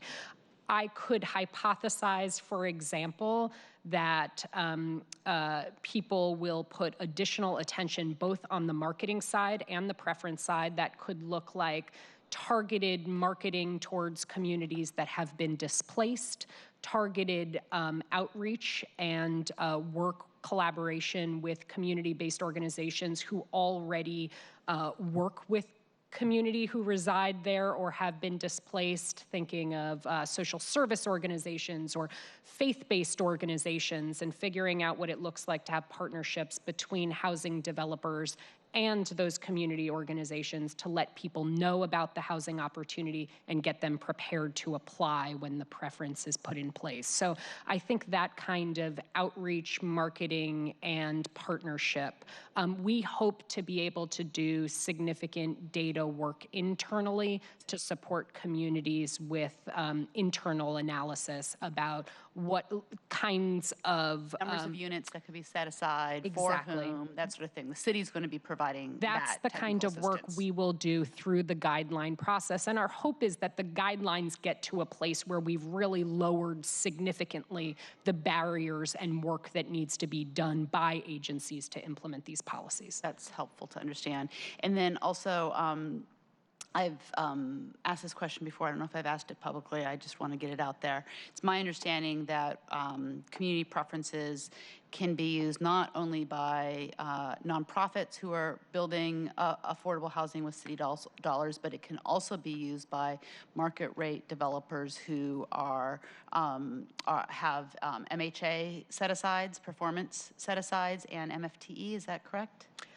I think anything's possible. Okay. I think it's probably, and you may want to talk to the city attorney on this one, but it's probably an issue of risk and risk assessment. Again, we are really trying to carefully balance working within the confines of the Fair Housing Act. And so to the extent that there are opportunities to partner with private developers and see how we would launch something like that, I think that's worth an exploration. All right, fantastic, thank you. Great, let's move on to item 3.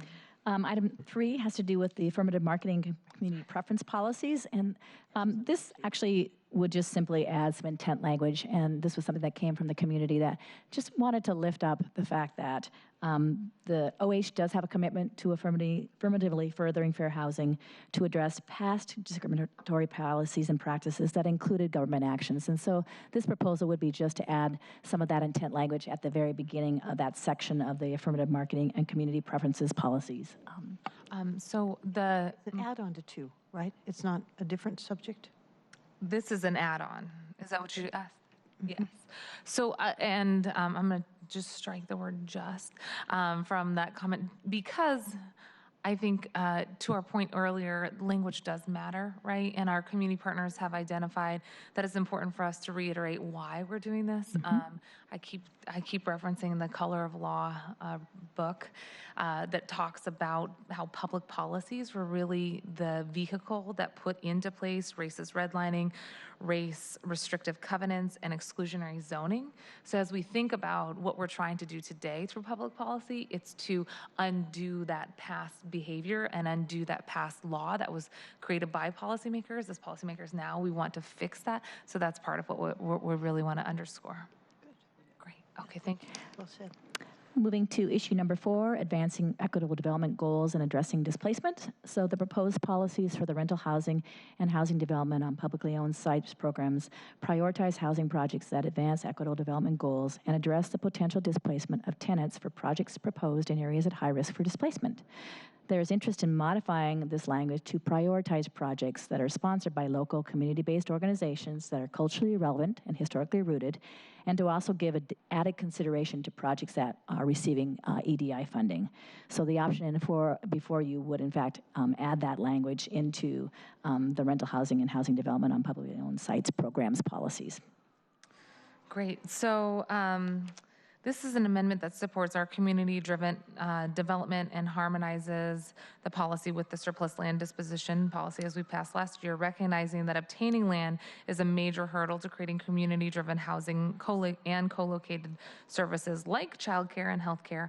And this amendment is intended to strengthen the city's commitment to supporting these projects by prioritizing city-owned land when available. So the existing language talks about the what, advancing equitable development goals, and what you're adding is the who. Exactly. Great, thank you. Okay. I just want to say for the record, I'm going to keep saying every single project that the city has the ability to touch, fund, or promote should also be including childcare, and that is something that we're going to be talking about every single time, but thank you for helping to pepper those commitments throughout the document. And universal design for seniors. Yes. Thank you. Intergenerational programming. Okay. Moving on to issue 5, which has to do with the acquisition and preservation program funding limit. So just to remind folks, the current A&F plan authorizes the use of up to $30 million in existing levy resource program funds for short-term loans for the strategic acquisition of land and buildings for low-income housing development or preservation. The executive's proposed legislation would actually remove that $30 million cap and allow OH to provide up to $30 million in outstanding loans at any one time. And the concept here was as soon as those loans begin to be repaid, OH would be able to, again, loan out up to another $30 million of funding. There are several upcoming opportunities to acquire existing occupied buildings which have federally subsidies that are attached to them that cover the rent for low-income households living in such buildings. The acquisition of occupied buildings is a priority for the Acquisition and Preservation Program, and acquiring these buildings will result in the preservation of this housing and, importantly, the retention of the federal rental subsidies. OH has requested that we modify the language in the Acquisition and Preservation Program funding to provide loans for this limited type of acquisition that may arise that would not be permitted due to funding limits for the Acquisition and Preservation Program. So the option in front of you would actually add some language to this program to authorize OH to make loans for the acquisition of one or more buildings with a federal rental assistance contract and to exclude such loans from the $30 million cap for the program. Good idea. Thank you. So we've heard from affordable housing developers that acquisition of existing buildings is an increasingly cost-effective way to increase affordable housing. And I think that, as you just heard, this gives us greater flexibility. It was a great thing that I think we moved this to a rolling amount in the first place, and this just enhances that commitment. For very specific purposes, which is really good. Great. Okay. Moving to go ahead. Issue number. I'm just loving the smile over there. Like, yes, this is a good thing. Moving to issue 6, this has to do with the co-location of community and public services with affordable housing, and specific to Councilmember Mosqueda's request for childcare and health and social human services, which is not mentioned in the current program policies for the rental housing nor the housing development on publicly owned sites. It does talk about facilities that include community and public services for low-income families, and the council member would like to add specifically in childcare and health and human services into that language. And thank you very much. And I think to Councilmember Bagshaw's point earlier, human services obviously includes our friends who are in the aging and disability services world. So as we think about some of the really exciting housing that the Office of Housing has been engaged in, you think of community space, adult education classrooms, intergenerational programs, and really emphasizing where we've spent a lot of time, which is focusing on childcare and access to health services. This is also something that I've heard from some of our federally qualified health centers, that they would love to be more co-located where their community is, and to increase access to health services, education, and senior services seem like a great thing for us to underscore. I know it's something that you've been involved in, but every single time we can to affirm what we want to do, no matter who's at this table in the future, this is going to be a helpful document. So if I can just add, the physical design of this is really important too. And as we talk about services, really critical as access to the buildings, so that if someone is in a wheelchair, if an inadvertent design has a 6-inch threshold, and it's something that we just need to be really intentional about, is to thinking, you know, if I am mobility challenged, how do I get in? So if we could, as we're thinking about this, the services are critical, but I'm also more and more aware of the need to have good universal design too for people. For strollers, walkers, and wheelchairs. Thank you. Okay, great. Number 6. Number 7. Oh. Yes, moving on to the housing first approach for rental housing. Before we move on, I'm wondering if we could just take a pause to hear a little bit about what the ANF policies and our housing funding policy says sort of generally about our funding priorities for housing for our aging populations. Mm-hmm. So we have 3 key population priorities for our housing funds, and those are seniors and people with disabilities, homeless individuals and families, and low-wage working people and their families. And it is obvious that those are broad categories, and there is not much more specificity about particular subpopulations among those groups. Really what happens is projects that support particular subpopulations come out through the funding round. And so there is a bit of nuance between the policy guidance and then the awarding of funds and the partnership with our community organizations in order to make investments. And so if you look back on a several-year period, I think you see a balance of and a mix of projects serving various populations. In only the last few years, we've made several investments in senior affordable housing at North Haven, Filipino Community Village in Southeast Seattle, serving various populations. And we know even among our intents to apply right now, there is a project that would serve LGBTQ seniors in Capitol Hill. There's an intent to apply from a senior housing project sponsored by Ethiopian Community Services in Southeast. So we continue to work with community for them to bring their own community-driven projects which serve multiple populations. But the ANF plan is more broad in its approach. And so what I hear you saying is we have expressed to the providers that serving our aging population is a priority, but our ability to fund those projects is really driven by those applications that we receive. And we are leaving it to them to determine what the priority projects are that are for the broader community to bring forward to us. Do we ever look to see whether or not we're getting the right mix, and then maybe do something to try and encourage more of a type of project? Because I'm hearing that we should be funding more senior projects, basically. If we're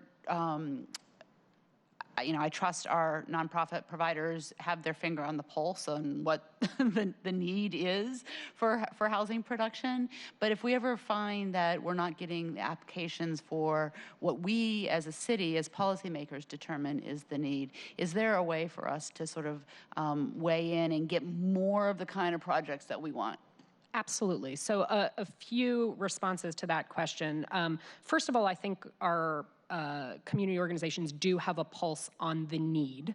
I also admit that sometimes applications that come to us change based on what kind of resources are available. So the federal divestment in affordable housing, federal government used to spend a lot of focus on seniors. That senior money comes and goes. When it comes, we are particularly directive with our partners to help produce senior projects because we know we'd have the specific resources for them. Same is true for veterans. When we see an uptick in veteran resources available, then we're able to communicate with our partners, come bring some projects that serve veterans. So that's one piece. I think the second piece is that we're also able to direct priorities through our RFPs and strategic acquisition.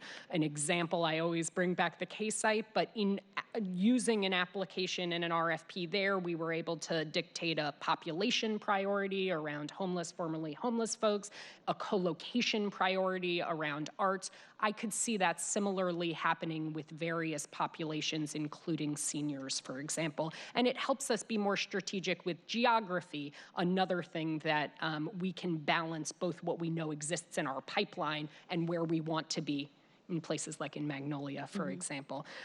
Then we have our NOFA, and we're always able to, through our NOFA, to elevate additional priorities as well. But it typically takes us working with our nonprofits and our for-profits in more of a collegial way to get to the point where then something elevated in the NOFA could have a response to it. So it happens in all of those multiple ways. I just want to underscore the importance of this issue. I think for us, one great example is the senior housing that we all want for the LGBTQ community on Capitol Hill. That's something that's been in the works for a while. So, as we look at the document, if there's other ways that we want to underscore that, open to having those conversations over the next week. I appreciate your answer, Emily, and the flexibility and the ways in which you prioritize, especially our senior and disability population.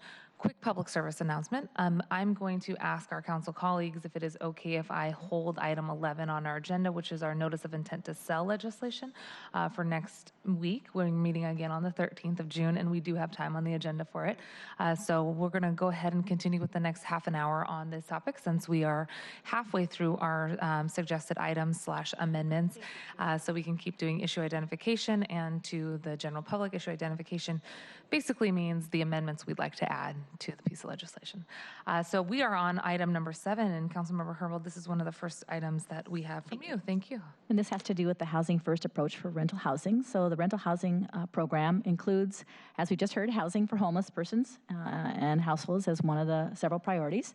Housing first is a philosophy or an approach that prioritizes moving people who are homeless into low or no barrier housing as soon as possible to end their homelessness. And then to allow the individuals to focus on other personal goals and issues, such as obtaining employment, tending to substance use disorders, mental health or physical illnesses, and other issues that will actually enable them then to remain stably housed. The existing policies for the rental housing program do require providers to provide appropriate levels of support services for the populations that they will serve, but do not specifically reference housing first principles as the expected approach as it relates to providing that housing. So option A would actually add some language in the rental housing program to reference the housing first principles as the expected approach to providing housing for homeless populations. And it would also add a definition of housing first into the definition section of the housing funding policies. This is Councilmember Herbold. Yes, thank you. As we know, Housing First is a nationally recognized evidence-based practice that recognizes housing stability for people with behavioral health disabilities, recognizes that it depends on the inclusion of services for their needs without preconditions or barriers, lowering and reducing the barriers of our own housing that we fund with housing levy dollars and other public dollars is a recommendation of the Barb Poppy report and part of our Pathways Home plan. And so I hear sometimes from folks that people describe their housing as housing first, but that they may kind of play fast and loose with some of the principles of housing first. So I think just having a good definition for our community partners, I think is useful for us all. That there are barriers as opposed to removing barriers. Barriers to screening, entering into housing, and barriers to staying in the housing. Thank you for bringing this forward. I think it is important, as we said earlier, to be intentional about the language that we use and to have clear definitions. So I just want to indicate my support for having this be part of our comprehensive package as we move forward. Appreciate you bringing it.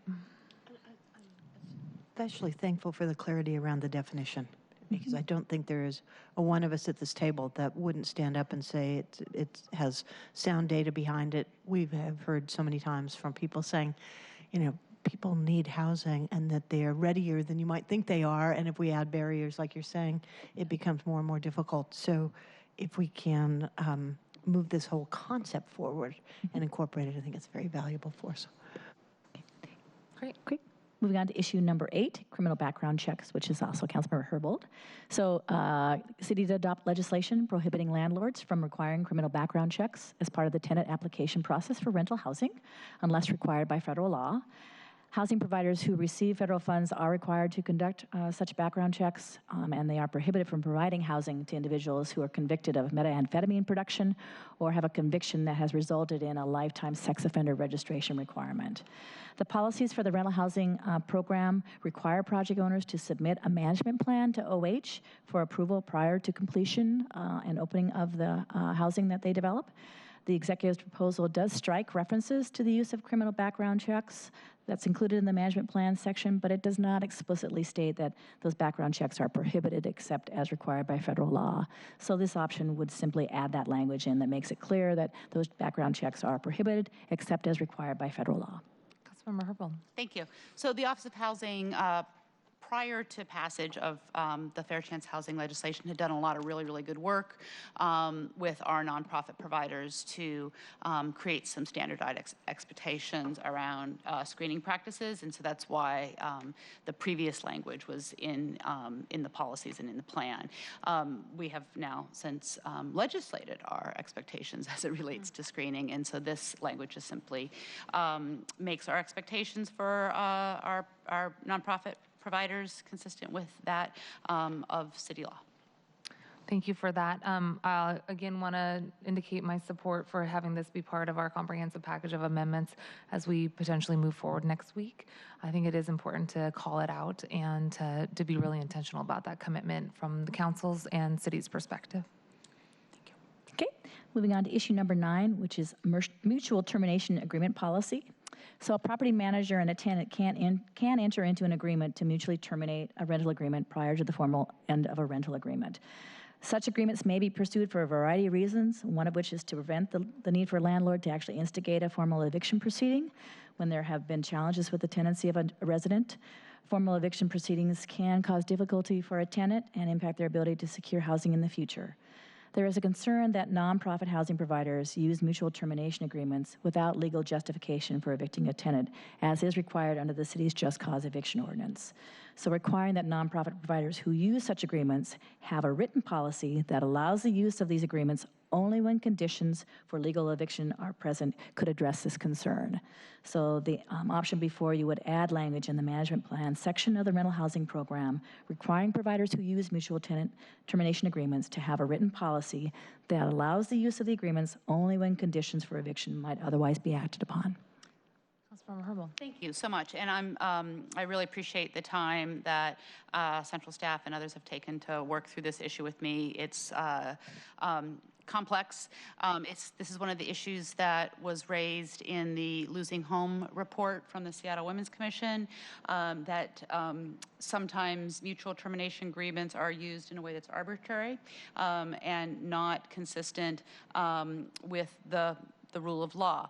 And we in no way want to stop the use of termination agreements when appropriate, because as Tracy has mentioned, being able to mutually agree to terminate a tenancy can have benefits both for the landlord as well as the tenant, and not have a record of eviction to follow the tenant, and the costs associated with the eviction for the nonprofit provider. But we do need to be very careful that, again, that these agreements aren't being used in a way that's arbitrary, and that is being used to, get rid of a tenant who, may not be actually in violation of any terms of their rental agreement, but is maybe is a situation where there's, a bad relationship between a manager and a tenant. And so, again, these are not supposed to be used in a way that is abusive and makes already vulnerable tenants more vulnerable. So this would simply require that our providers have a policy for how they use those agreements. Thank you, Councilmember Harville. Will the Office of Housing be working to help create template language that can be used in such a written statement?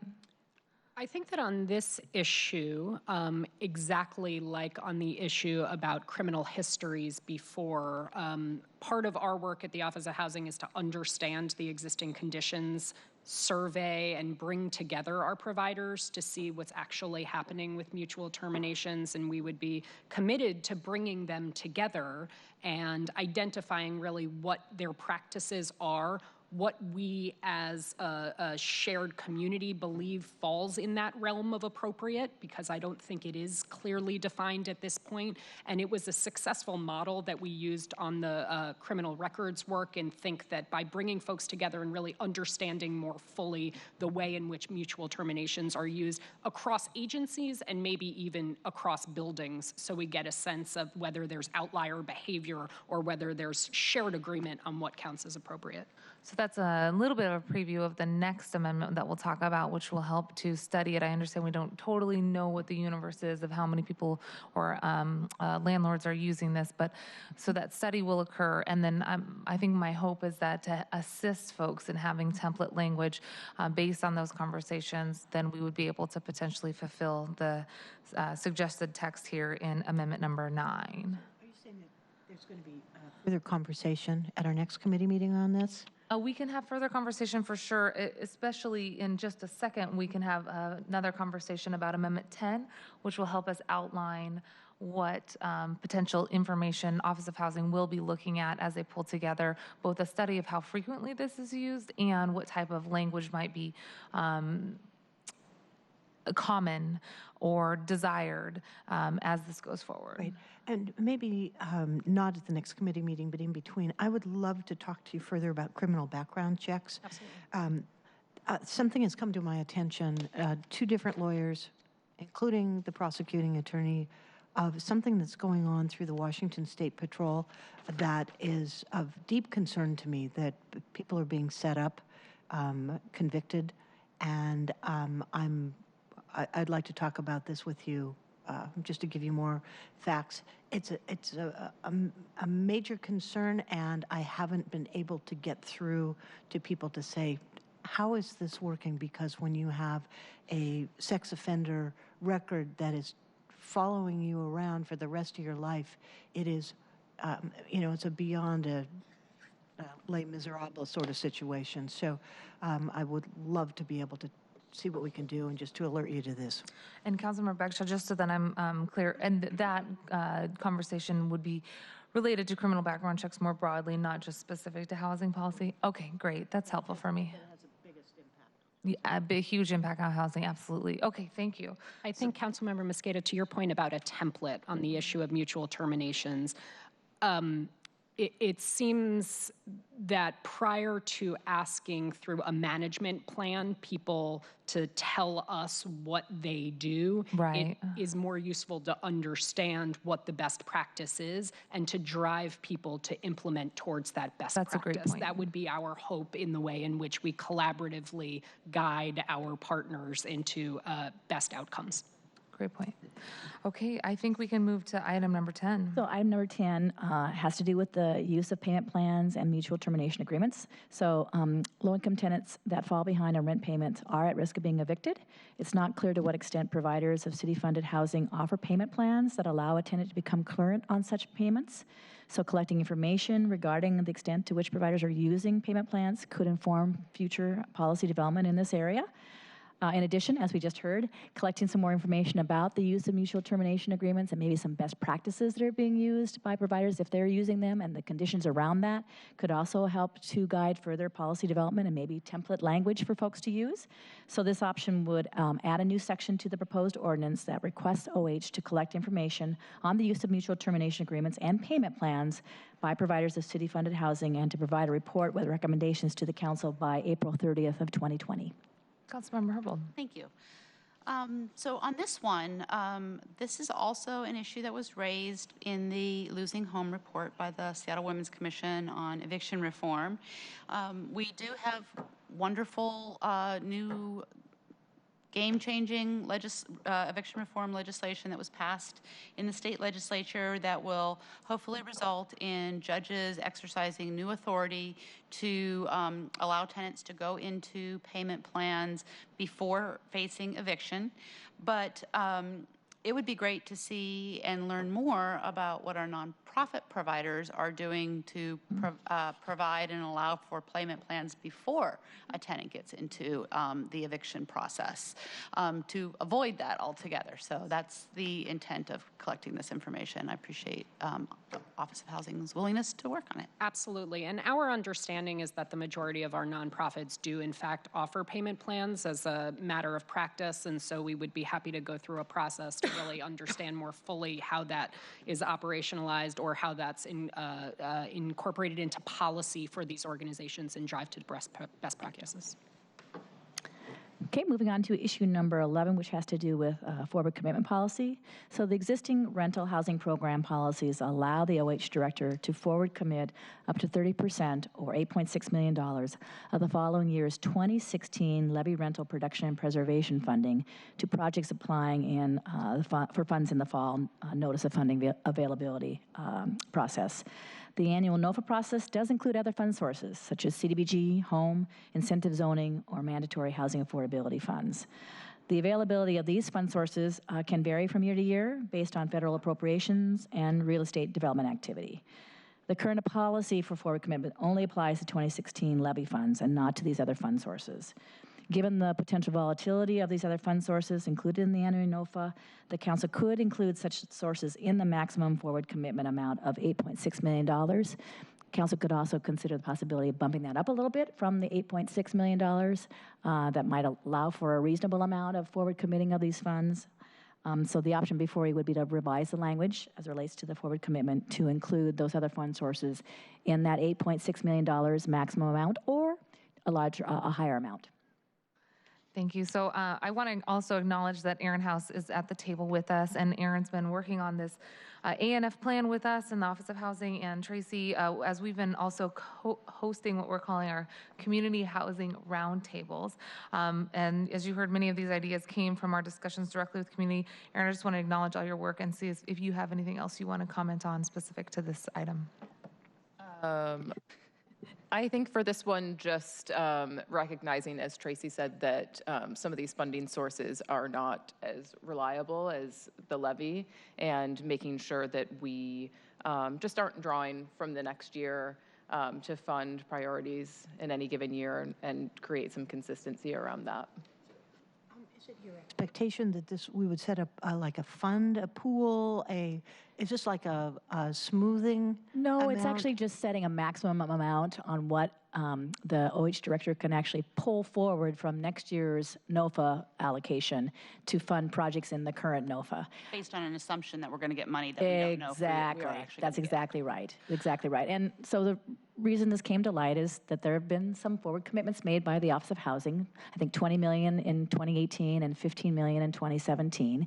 So we know that they have the ability to go up to 8.6, and clearly they went beyond that with some of these other funding sources. And as I've thought about this, I was actually the one to raise this, to say this makes me a little uncomfortable because these other fund sources may not always be there to the levels that they are. And so is there some reason to maybe put a bit of a cap to include those other fund sources? Again, I think you could go a little bit above the 8.6, and we can talk with the Office of Housing to not preclude them from taking advantage of some opportunities they might have that just compels them to want to, in fact, do those forward commitments above that $8.6 million. But I just think it's prudent policy, especially as we may be looking at a change in the market where maybe we won't have as many dollars coming in from MHA or goodness knows with the federal appropriations in that situation. So in this instance that you have identified as having already occurred, did that result in us having fewer funds for this year's NOFA? And Councilmember Baxter has a question after that, too.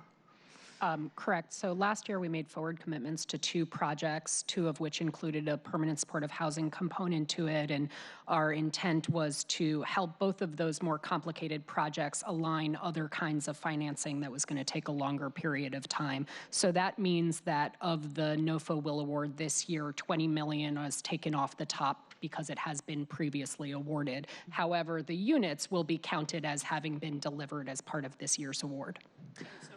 We are only going to have about $40 million in this year's NOFA. Is that with or without that 20? So we're watching the numbers come in still. It's a moving target. I think it's at this point about 50, and that includes the 20 million. Thank you. So Councilmember Baxter, and then I have a comment Thank you. related to that. I'm going to have to excuse myself to get to a 12 o'clock meeting. I want to say thank you. One of my favorite phrases of the day was for the community genius coming together. Thank you for all your good work. And going back, and thank you for your leadership on this, Councilmember Mosqueda, Councilmember Herbold. I appreciate your however many 2 decades now of or more of housing experience. Just one last thing I'd like to discuss on the acquisition and preservation program funding limit. I'm all in. We've talked about unreinforced masonry buildings and what we can do to working with our emergency management group with the policies they've put forward. If we can, I think it's been identified in the neighborhood of 700 buildings that are unreinforced in the city, and there's a very strategic number they're focused on, but what's that? 39. Yeah, and I heard 63. At any rate, there are some numbers that we can really, I mean, preserving these buildings are critical. We know that. Making them affordable to people is important too, and working with the ownership. I'd just like to make sure we don't lose sight of that and see how we can work together. But thank you so much for an excellent meeting. Bagshaw, thank you so much. And if you do have any other questions in the meantime, we will be bringing this back to the committee next Thursday with the hope for a discussion and possible vote. I want to just circle back to the questions that were asked about the why behind this. I think this is precisely why. I think in the ideal world, and hopefully with this year's budget and potential actions, maybe we will be able to bond against existing sources and identify additional dollars for capital construction projects and additional housing so that we're not in this sort of deficit mentality or scraping for the dollars that we need to build the affordable housing that is ready to go online. The list of NOFA projects that we see every year is comprehensive. These folks are ready to go. They have land, they have interest, they have community commitments. And what we'd love to do is to make sure you have all the funding possible. So we totally understand why dollars are being looked at for future years to apply to existing lists for current years. And the 2 projects that I know have been identified for funding from next year are incredibly important. We also want to make sure that if we do hit a downturn, that we're not in a place where we can't respond. And so thank you to the Office of Housing for your willingness to work with us on this amendment. And we, just teeing it up, will be working with you all as we think about ways we can access additional revenue so that we're not in that situation. Very concerning, though, to see the amount of dollars go from around $95 million in 2017 to $78 million in 2018, and then to potentially hear about the smaller amount of $50 million next year. So I know it's a concern of your all's, and we're interested in working with you. Thank you for your consideration on this amendment, too. Okay. Trying to finish up here quickly. Number 12 has to do with the mix of unit sizes and amenities for home ownership projects.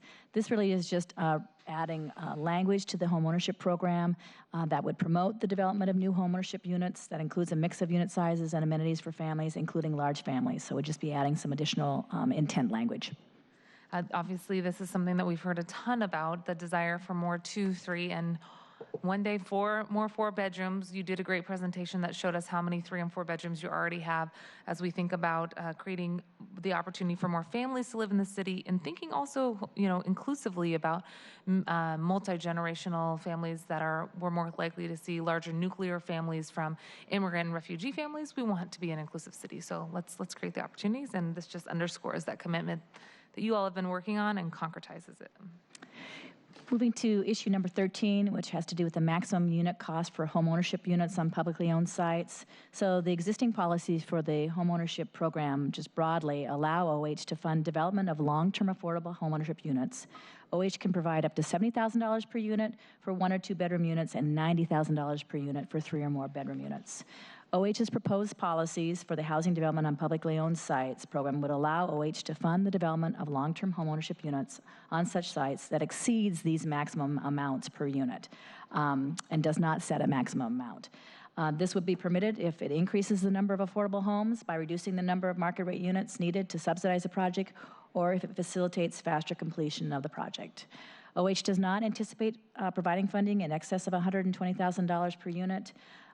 Historically, we have had a maximum amount for the homeownership program, and so the option before you would be to, in fact, propose that there be a maximum amount of $120,000 per unit for specifically the long-term homeownership units that would be developed on publicly owned sites. So this amendment will enable us to create 100% affordable units on new home ownership projects, and this makes our investments in home ownership, I think, go even further. Basically, we want all units in a project to be affordable rather than having to include market rate units in order to make a project pencil out. I think this is a big deal, and it also doesn't move us away, though, from our desire to create mixed income housing, which we also know is a great community benefit as well. But when we can, let's make it all affordable. Okay, moving to, sorry. And I have a not highlighted in the memo. Look forward to talking to you more between now and the next meeting. I have an interest in doing something similar as it relates to family-sized units of 3 or more units, not specific to the publicly owned properties, but I am interested in looking at increasing the limit for permanently affordable housing home ownership opportunities serving 80% and below from 90%, which is what it's at now, to 100,000. Again, only for 3-bedroom or larger units. As we know, a family of 4 currently needs a household income of 110% to afford a mortgage on a $500,000 home. Even with city down payment assistance, a household income of 90% is actually necessary to sustain that monthly mortgage. And so this would make it possible for homeowners at 80% AMI to access funding necessary in those larger family-sized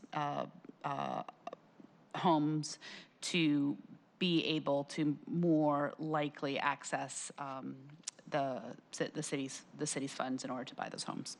Thank you, Councilmember Herbold. I think you and I share a vision on this issue. Would like to underscore for all of my council colleagues, we do want a deadline of noon on Friday. That's tomorrow, so 24 hours from now. If we can work with you on that language, that'd be great, so that we have ample time to look through the language, get it to law, and have a chance to chat. So thank you in advance for the heads up on that and for complementing our amendment here. So moving to item number 14, which has to do with priorities for the housing development on publicly owned sites. So the current housing development on publicly owned sites program allow OH to award funding from the rental housing program or the home ownership program for site-specific development on publicly owned property. These policies, that being the rental housing program and the home ownership program, do include objectives for projects funded. But these objectives, including the resident population priorities, are not reflected explicitly in the housing development on publicly owned site policies. And so this option would actually revise the housing development on publicly owned sites program to reference those resident population priorities that exist in the rental housing program. So this amendment's all about consistency. We want to make sure that there's consistency in our program objectives for resident population priorities in our rental housing program and include these priorities in our publicly owned site projects. Just bears repeating that part of our priority populations include homeless families and individuals, seniors, people with disabilities, and low-wage working families and individuals. Councilmember Herbold, if you asked a question earlier about where seniors are emphasized. I think this is one more area that we're emphasizing it. Look forward to working with you all on that. And then the final issue in the memo has to do with fair contracting practices and WIMBY utilization reporting. So the existing housing funding policies require housing developers to comply with the city's fair contracting policies and are encouraged to increase opportunities for women and minority-owned businesses. A WIMBY goal of 14% of the total construction and other contracted services contracts applies to all rental housing projects that are funded with the city dollars. The current housing funding policies also encourage additional efforts to increase WIMBY participation, including mentoring programs and participation in apprenticeship and other training opportunities. Housing developers are currently required to report on their WIMBY outcomes. So the option before you would add language to the housing funding policies to require an annual report from the Office of Housing on the housing developers and their general contractors that participated in mentoring programs, apprenticeship programs, and other training programs for the city-funded housing projects, and the number of workers served by each of the programs for each of those city-funded housing projects. This is Councilmember Herbold. Yeah, so this amendment addresses some of the issues that we are hearing from our partners in labor around their hopes for Office of Housing projects. I think it starts to move us in a good direction just to get a better sense of where we're at on those projects.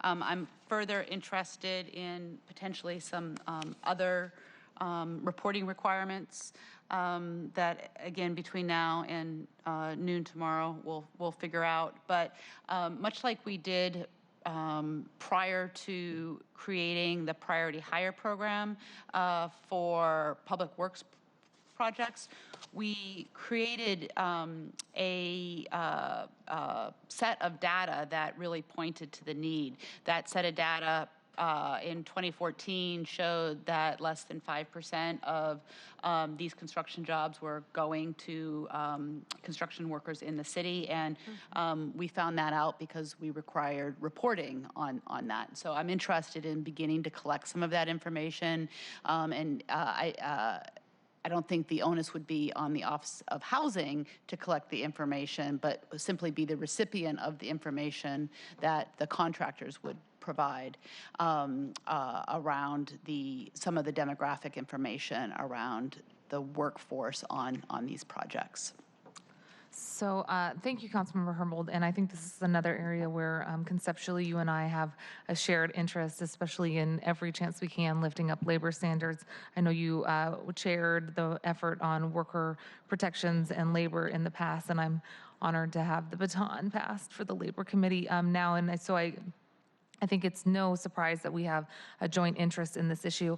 Over the next 24 hours, let's work together on this. There's some language that we've been working on as well, an amendment that would look more broadly, I think, signal our efforts to want to look comprehensively at strategies to advance labor equity and our commitment to infusing good living wage jobs and union jobs into affordable housing creation.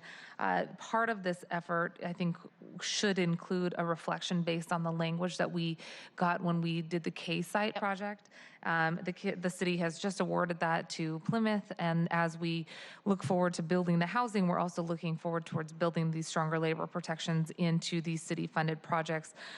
The amendment that we are interested in working on would basically direct Office of Housing and FAS to do an evaluation of strategies to advance labor and equity outcomes on affordable housing sites in Seattle, including what we can learn from the K-Site project so that there's can be kind of an apples-to-apples comparison of various projects and sites. And we lifted some language from K-Site. You might remember that we included some language in the MEETS legislation. I'm forgetting what the acronym stands for, but it's building energy efficiency standards for many of our buildings at City Light, and that was some great language we worked on with the building construction trades. So would love to work with you all. I know our staff are busy chatting already, but if there's a way for us to think about the comprehensive analysis that both of our offices would like, so that in the future our Office of Housing has a report, guidelines, and evaluation that can help us strategically advance labor equity in our housing projects. We're going to be working with OH, FAS to determine a time frame on when the data will be available from the case site, which I think is forthcoming this summer. It's forthcoming soon. The report on the, no, it probably won't be till the end of 2020. The project is not going to be even beginning construction until 2020. But I mean the parameters, what we'd like. Yeah, exactly. So we're working right now with FAS to really figure out what kind of analytical tool is necessary to do kind of data work to figure out what the case site will produce, both in terms of benefits to workers and potential costs, and how do we assess those as compared to other investments we're making at the same time. And we'll be working with the trades on that assessment tool, and then can be coming to you in 2020 more when the project is under construction to talk about some of the case things site has we're already finding. been identified as a pilot project That's for right. priority hire. I want to also look at all the other projects that are being built with city dollars. Yeah, I agree with that. And beyond